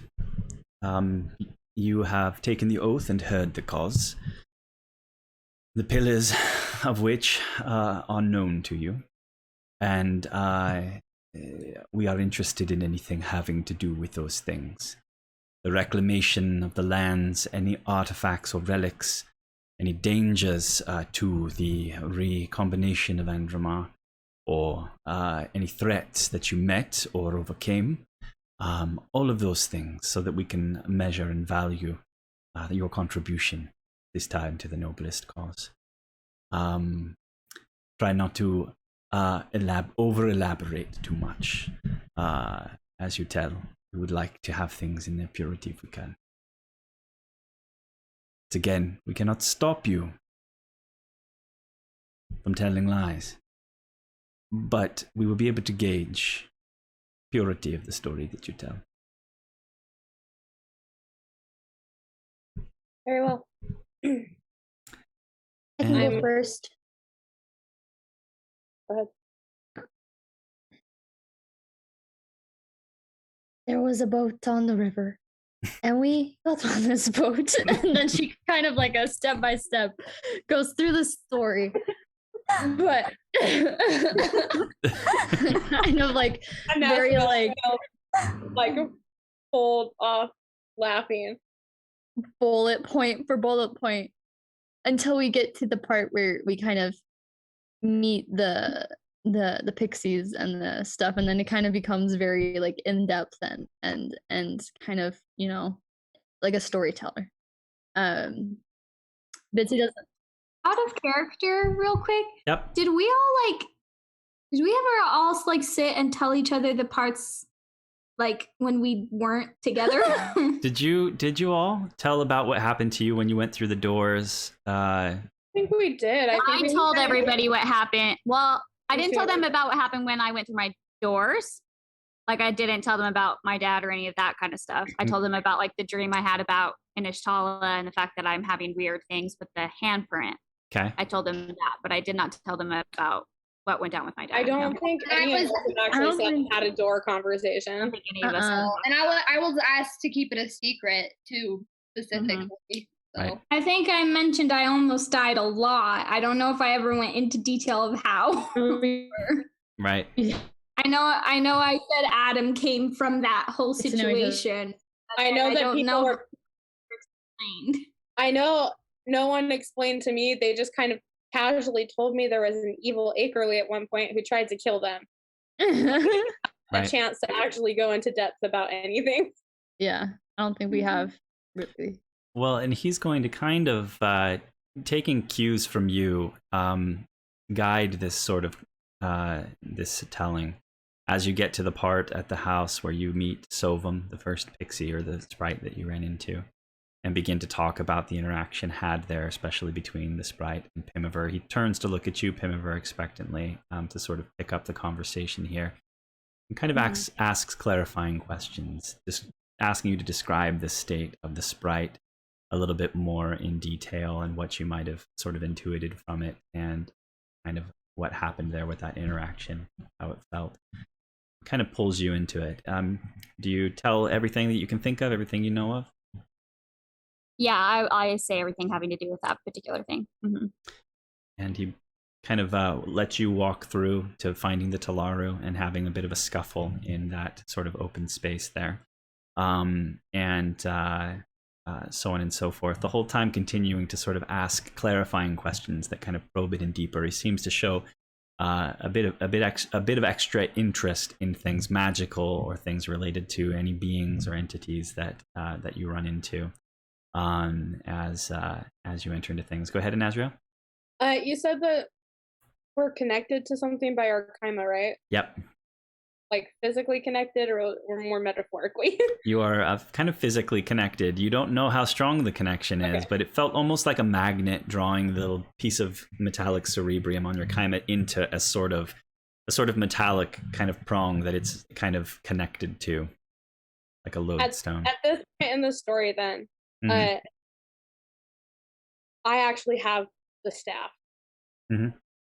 And so as he seems interested in the magical stuff around the Talaru and things like that, I'm going to interrupt, kind of apologetically look at him since he doesn't react well to said staff. I'm just gonna nod. And pull out the staff and kind of present it to the Oath Taker. Okay. I think and explain that how it came into my possession. Levin comes over and takes it from you gingerly, brings it over to the Oath Taker and kind of holds it before him as he gestures for you to continue and kind of examines as he listens to this portion of the tale. So far, you all haven't come across anything that you wanted to leave out for any reason? Wicket did loot the kobold people. Uh-huh. I have a whole list of things I got. Okay. And you... And this, Wicket and this, giant piles. and this. Well, hold on. The only thing magical, because I have lots of fancy things, but the only thing magical that I could show him would be, I did take the 2 pickaxes. I just didn't use them again because they make you throw up. Yeah. But they are stuck in my bag. Okay. Currently. Sounds good. So as it sort of comes around and he finds out that you were sort of interested with and involved, he begins to kind of pry and ask questions and kind of heads towards you. You offer those up, or at least the knowledge of them up? Yeah, I'll pull them out and say, but be careful. You shouldn't use them. Apparently, if you're not a kobold, you might throw up. A lot. A few times, really. And Levin comes over very gingerly once again and takes them from you, moves them over. Very reverently almost, accepting what you are offering and kind of transporting it over to lay before the Oath Taker. And we enter into then the phase of you guys entering and finding the Astral Hall, where the kind of chalice sculpture was, where Pim got burned and accidentally burned Sovum in the process, where you found the kind of pixie shaman woman, and so on and so forth. Anything in that stretch that you would be interested in leaving out? Not talking about? That Bitsy burned my hair. You're gonna leave out that Bitsy burned your hair? I just didn't think it was important to say how she shoved me into the firewall and I burned my elbow and my hair. I didn't shove you into the firewall. This is just up to the firewall? Did I? Yep, just up to the firewall and through the whole experience in that accident. first chamber before you like put your hand on the thing and went downstairs, basically.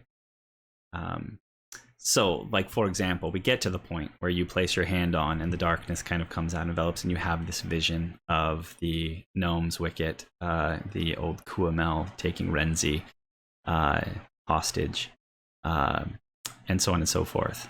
Do you share?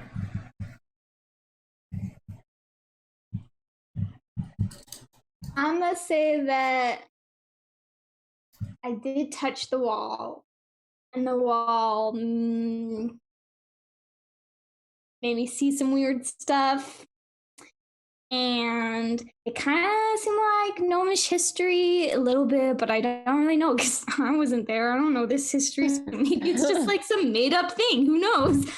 And talk about the fact that, yeah, and I'll share the war and the NZ thing.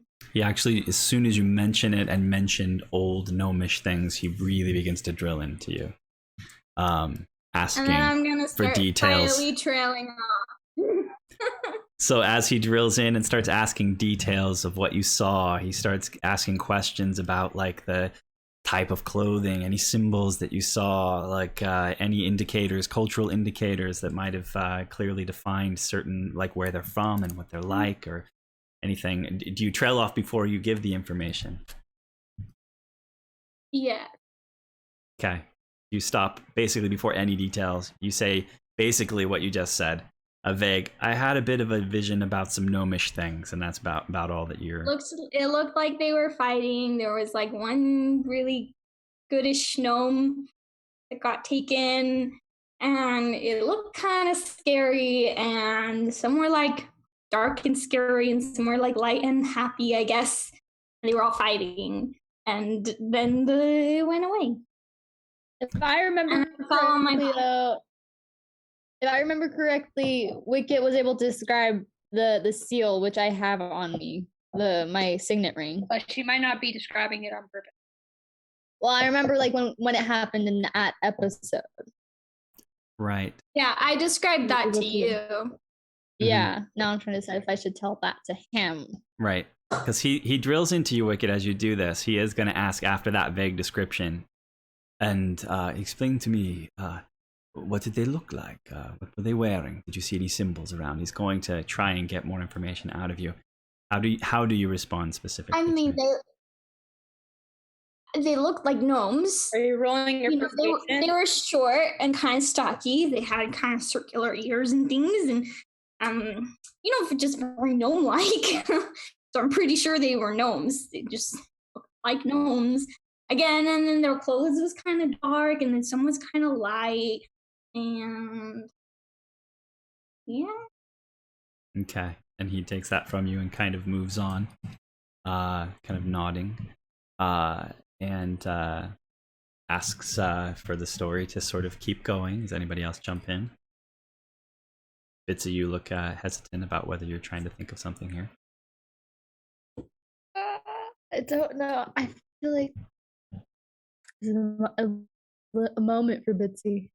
She's struggling a bit. Since it's the part of the story all about gnomish things, and Astrovel has been paying attention, and as she sees Wicket hesitate and Bitsy hesitate, she's gonna pipe up. I'm sorry, but this whole history thing, could you explain to me what that has to do with the noblest cause? He nods to you as you say this patiently. It has everything to do with the noblest cause. One of the pillars of the noblest cause is to recover and reconnect with any lost nations of Andromar. I am hearing things that put me in mind of one very particular nation of Andromar that was lost. And so I am very much intrigued by anything you might have known. Do you mean the light people or the dark people? Both. I'm gonna look at Bitsy and Wicket. Well, then I think we have a lot in common then. I'm gonna pull out my signet ring. Wicket identified one of the symbols that the people had as being this one. I'm gonna hand it over to him. But can I have it back after? That's a very personal item. That belongs to me. I have had it for a very long time. It belongs to me, so don't take it. He nods as Levin picks it up and brings it to him, and you see him kind of look at it as Levin displays it to him. You see his eyes widen as he sees the symbol ever so slightly, and he kind of, it's the sharpest sort of reaction you've ever seen from him. His head kind of jerks up and looks at you, Bitsy, and then the rest of you in the space, and kind of looks back down and kind of composes himself. Please continue. There is more to this story. And encourages you to continue from here, which would be the part where you descend the stairs. You enter into kind of an antechamber room with, there were certain symbols related to what you believe now are the Kuamel in there as well. And sorcerers. There was some discussion about resembling this sort of symbol of sorcery, and so on and so forth. You guys share that information? Yeah. Yeah. And then you reach the part where you step through the doors. Some of you onto the material side and some of you onto an otherworldly side. We move into that. let's just say he'll push you through. He'll begin to kind of do. He'll get you Akerly into the conversation and Azrael into the conversation. You guys were scared. You had years literally scared off your life at this point and had reactions to this. I guess, is there any big things you leave out? Do you describe Renzi attached to the altar and the sort of spectral chalice on that side of things, et cetera, Bitsy? Bitsy and Azrael and Akerly, all of you were there. Yeah. Okay. And he, again, very probing in his questions as he drills in about details of this gnome and what she said and how she reacted, and your all's reaction to her and the state and nature of things, because all of it matters to him. And he's exceedingly intrigued. So he learns that you guys lost years of your life, which tells him something about the nature of this being. He gets to the point of, now we're to the spectral chalice. We are to the arrival of the constructs, like the Iron Cobra type constructs and things on the other side, leading up to the doors being opened and sent through. What do you guys tell him? What do you not tell him? It's probably quicker if you just kind of tell me if there's things that you are going to try and hold back. Do we tell him that he was after Wicket? Oh yeah, he was kind of going for Wicket specifically. Well, I wasn't there. I was just told I had to keep this person in, and then I failed. Oh. Do you tell them that? Well, yeah. Renzi told me that we needed to keep this guy locked up, and that the chalice was the only way to do that. I stuck my hand into a deadly cup multiple times. That worked out. And he drills in when you say you failed to. Go ahead. Well, the only people that were there was him and Wicket. On the other side, yeah. I mean, he'll flip to you during that part of the story. To you and him, Wicket, to that side of the story when it's clear that something else happens elsewhere, and be kind of again drilling into you. Asking details of these constructs as they appear. Very much, if you bring up Mythic and him appearing, he'll first ask you, Bitsy, because you saw him first, anything that you could think of about him, and then also switch back over to you, Wicket, on the other side, and Pim on the other side.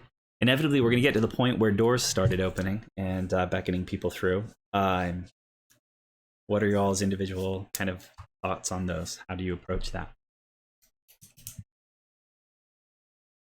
I'm straight up. I don't say anything about mine personally.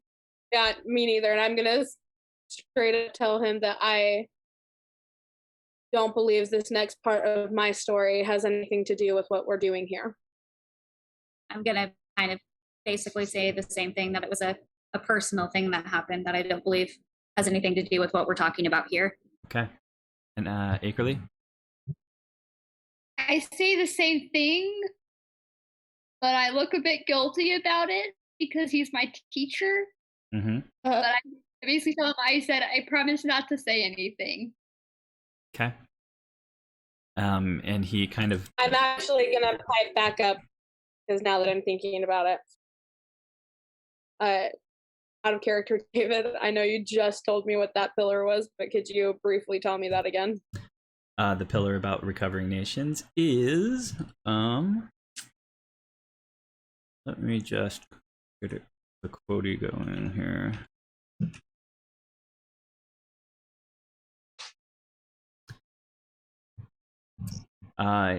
Second, I shall rediscover and reconnect with the lost nations of Andromar, they who were cut off from us, or who withdrew into their strongholds, and hence from our current knowledge of them. Okay. Again, I'm usually very cool, and for the first time, I'm going to look very conflicted. And it'll be like you can see an emotional war going on my face. And I'm going to look at everyone else in the room, and there's going to also be a distinct thing as I kind of like look at everyone in the room. You guys can all tell by looking at me that I am weighing something to do with you. Does anybody react to? We just cannot trust her this game, guys. Hello. I'm just saying, I'm putting my life out here on the table. I'm going to step forward as much as I can, being connected by the Kaima to whatever I'm connected to. I will say,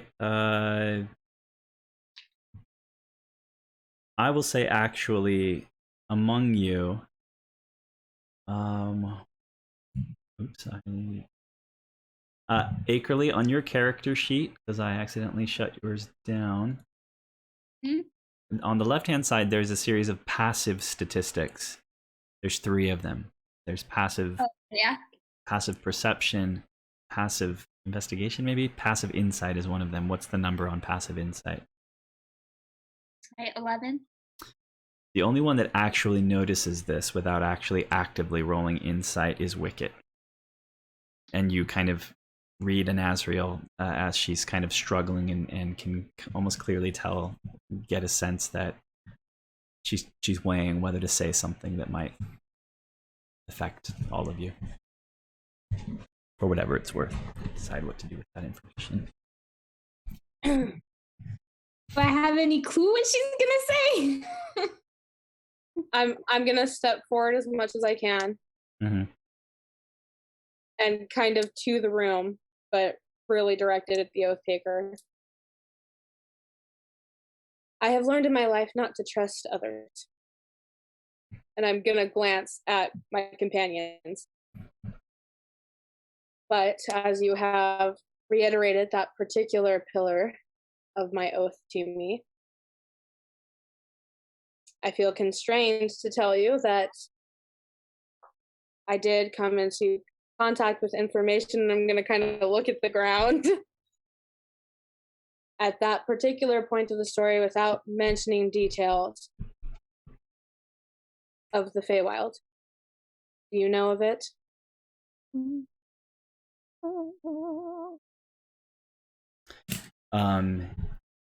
He hears you as you mention the Feywild, and things sort of cut off and sealed away.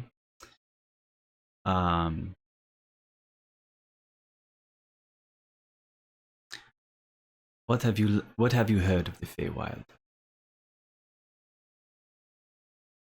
And then what information are you willing to give him about the Feywild? Whatever you know, which is relatively small at this point, but other than basic whisperings of myth, I was told directly in the experience when I entered the door that I am from the Feywild.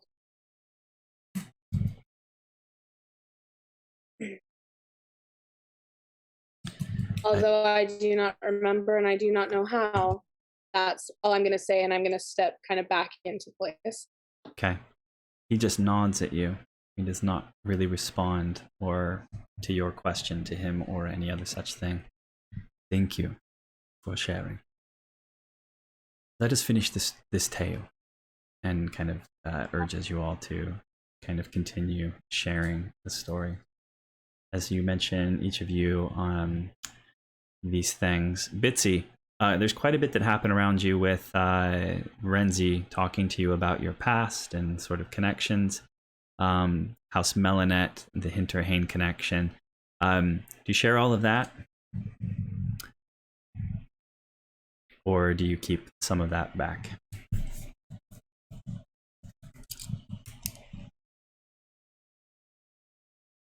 I think Bitsy, I stand there for a very long time. I think I'm debating it, but I think Bitsy does share.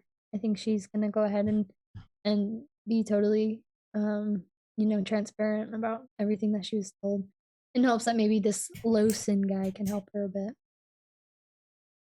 Okay.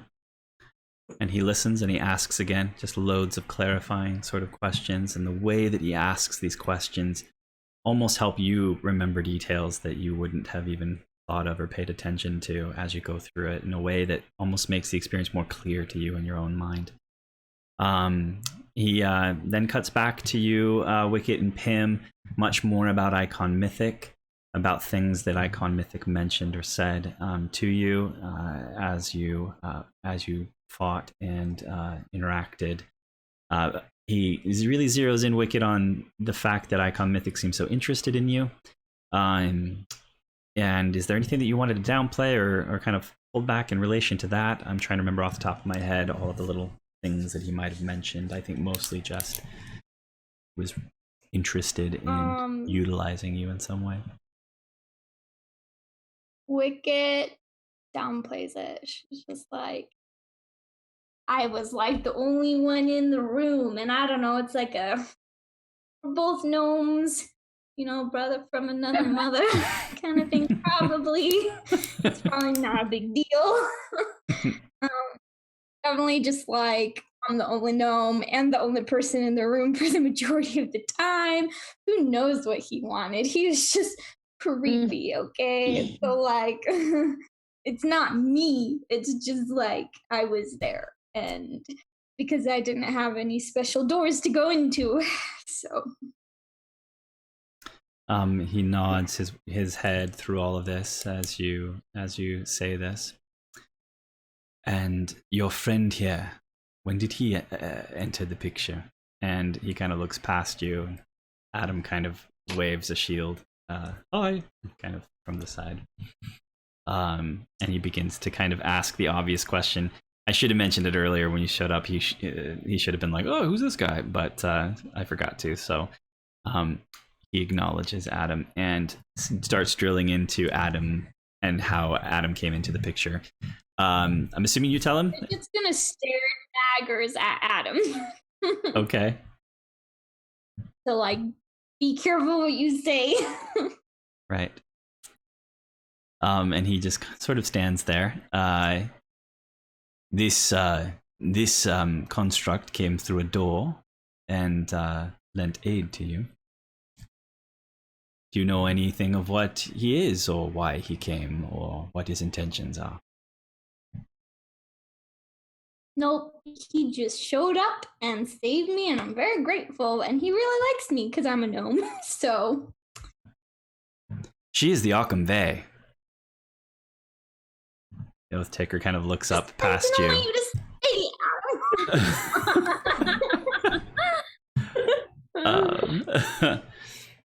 You were downplaying it greatly. It is very. reason, Adam.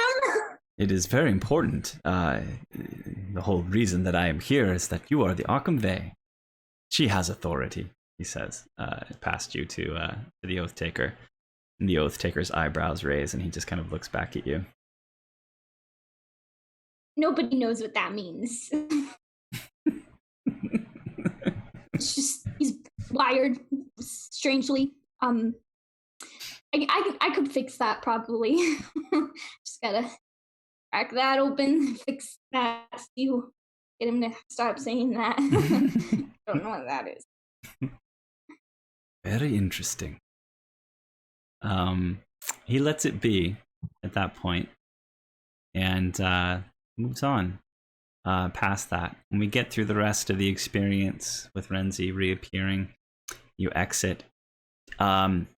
Last but not least, do you mention the information that the Thorn Mother gives you? You guys asked her a lot of questions. She gave you. Do you mention the Thorn Mother, I guess, and the whole that you guys are like marked and able to enter into the Wyverwood now that you're friends with the sprites and Pixie, that the Thorn Mother exists, and that you asked her a bunch of questions, and she definitely filled you in on a whole load of stuff about like Endelwyn and the gnomes and the Kuamel and the Laframel and all of these people.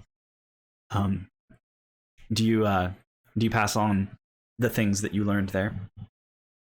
I would assume so. We've already gotten this far. Yeah.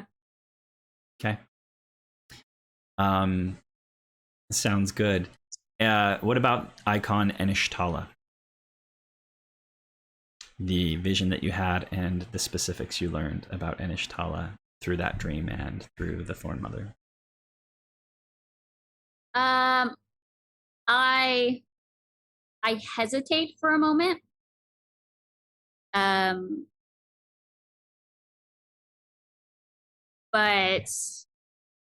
I eventually explained to him what I saw in the dream and kind of like what my concerns are with like it's seeming like we were in some way connected.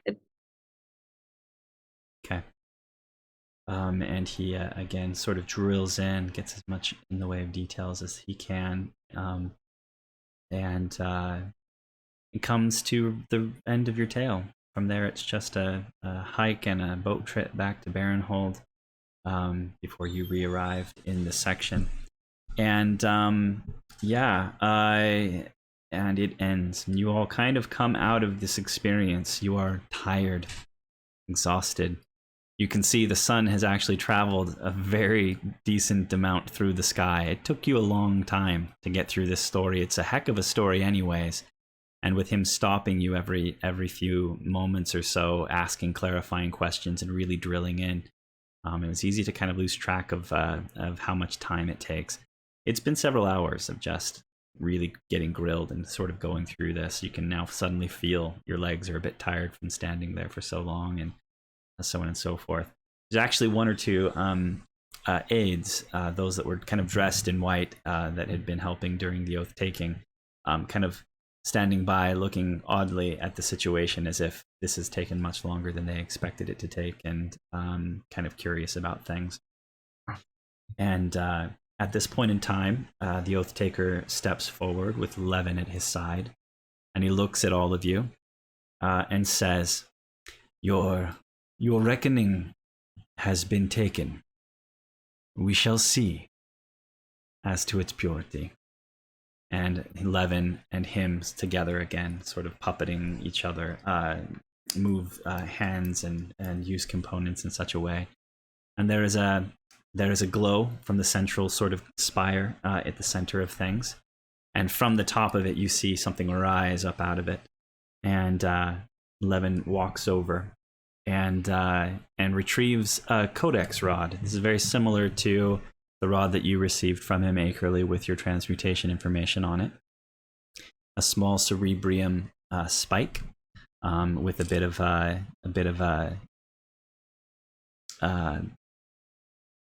crystal, like a gem, in the head of it that he pulls up. Levin grabs it and brings it back over to the oath taker, and he holds it up with the tip up to the temple of the oath taker. And right as it touches, you guys hear a tone, kind of fill the air, and it resonates as if a tuning fork had been hit. And in that moment, you see a smile kind of curl the face of the oath taker as he looks over all of you, clearly pleased.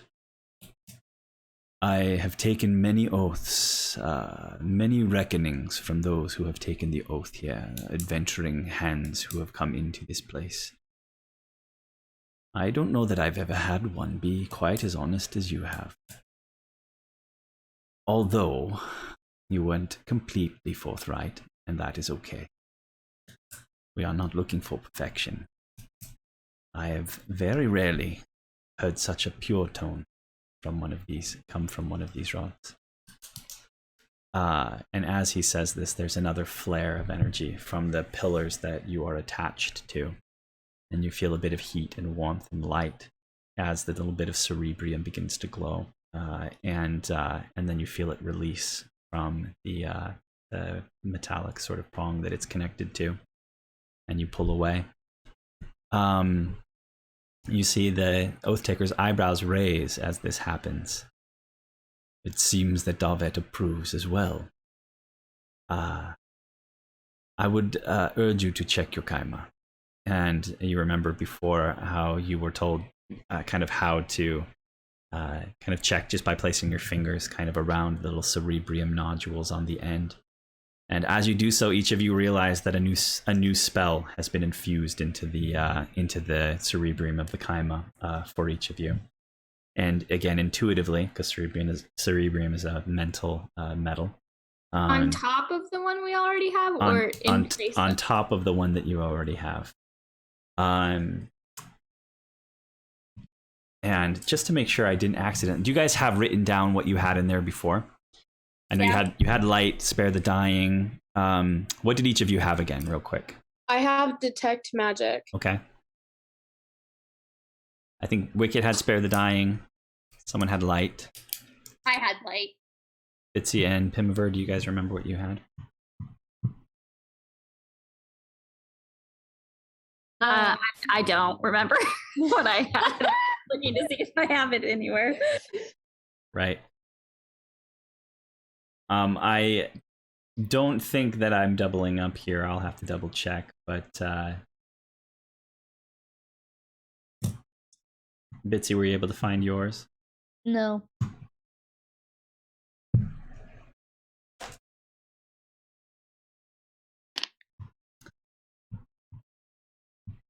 Okay. Well, I'm gonna give you the spells that I pulled for you, based on how closely you guys stuck to the truth. And if we doubled up somehow, then I'll shift one for you. So this is just a matter of having too much to have gone through before I got back into this episode. Pim, assuming you don't have it already, you now have access to the spell Cure Wounds, which is a touch spell, and you can pull it up and look at it. You can use it once before you long rest and have to kind of let it recharge again. Isn't that the one you have? Because didn't you use that on the pixie? Me? No, Bitsy did that. I haven't had think I any. just No, I have. said I think, Bitsy.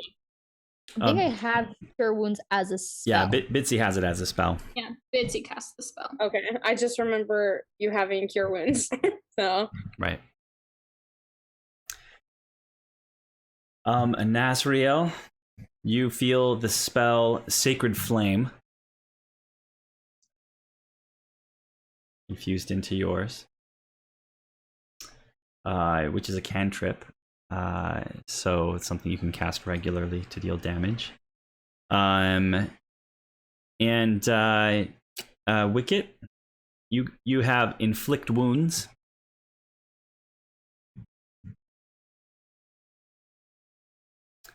Bitsy, Which I'm assuming I use once every long rest. Same as everything else. It'll kind of recharge every day. Bitsy, you have Toll the Dead. ¿Cómo se deletrea? How do you spell that? Toll. Okay. The Dead. And Akerly, you have Word of Radiance.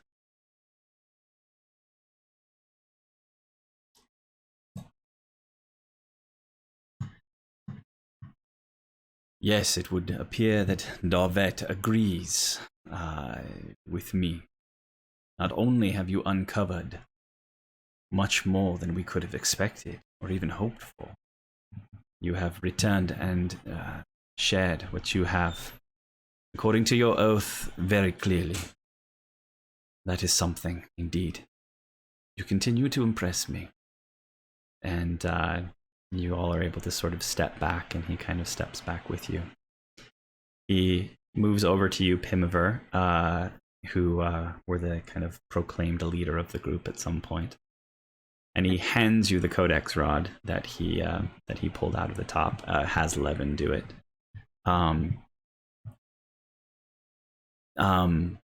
You will take this to the armory of the Hallow God, and there they will be able to compensate you for everything that you have shared. They will be able to tell the value of what you have given us and be able to provide you with monetary compensation or credits to be used in the storehouse there. There are some interesting things here, and you can use them there. And she will keep this Codex Rod at that point, so that we will have a record of what you have done for the future. Also, if you could take these to her as well. The leader in the armory, the overseer of the armory, her name is Polan, and she is a good friend of the Bower King, and tell her that I sent these to you, and he has Levin retrieve the staff and the pickaxes. Have her put them in a safe place, not to be retrieved by others, and I will come and examine them further later. And puts them back into your possession. I agree and say thank you. And I take everything from him. Okay. You continue to do well, and as you do so, and you continue to fulfill your oath and help in this cause, you will find more and more power come to you. And ultimately, hopefully, and he turns to look at you briefly and Azrael, to you, Bitsy, and then he ends on you, Wicket.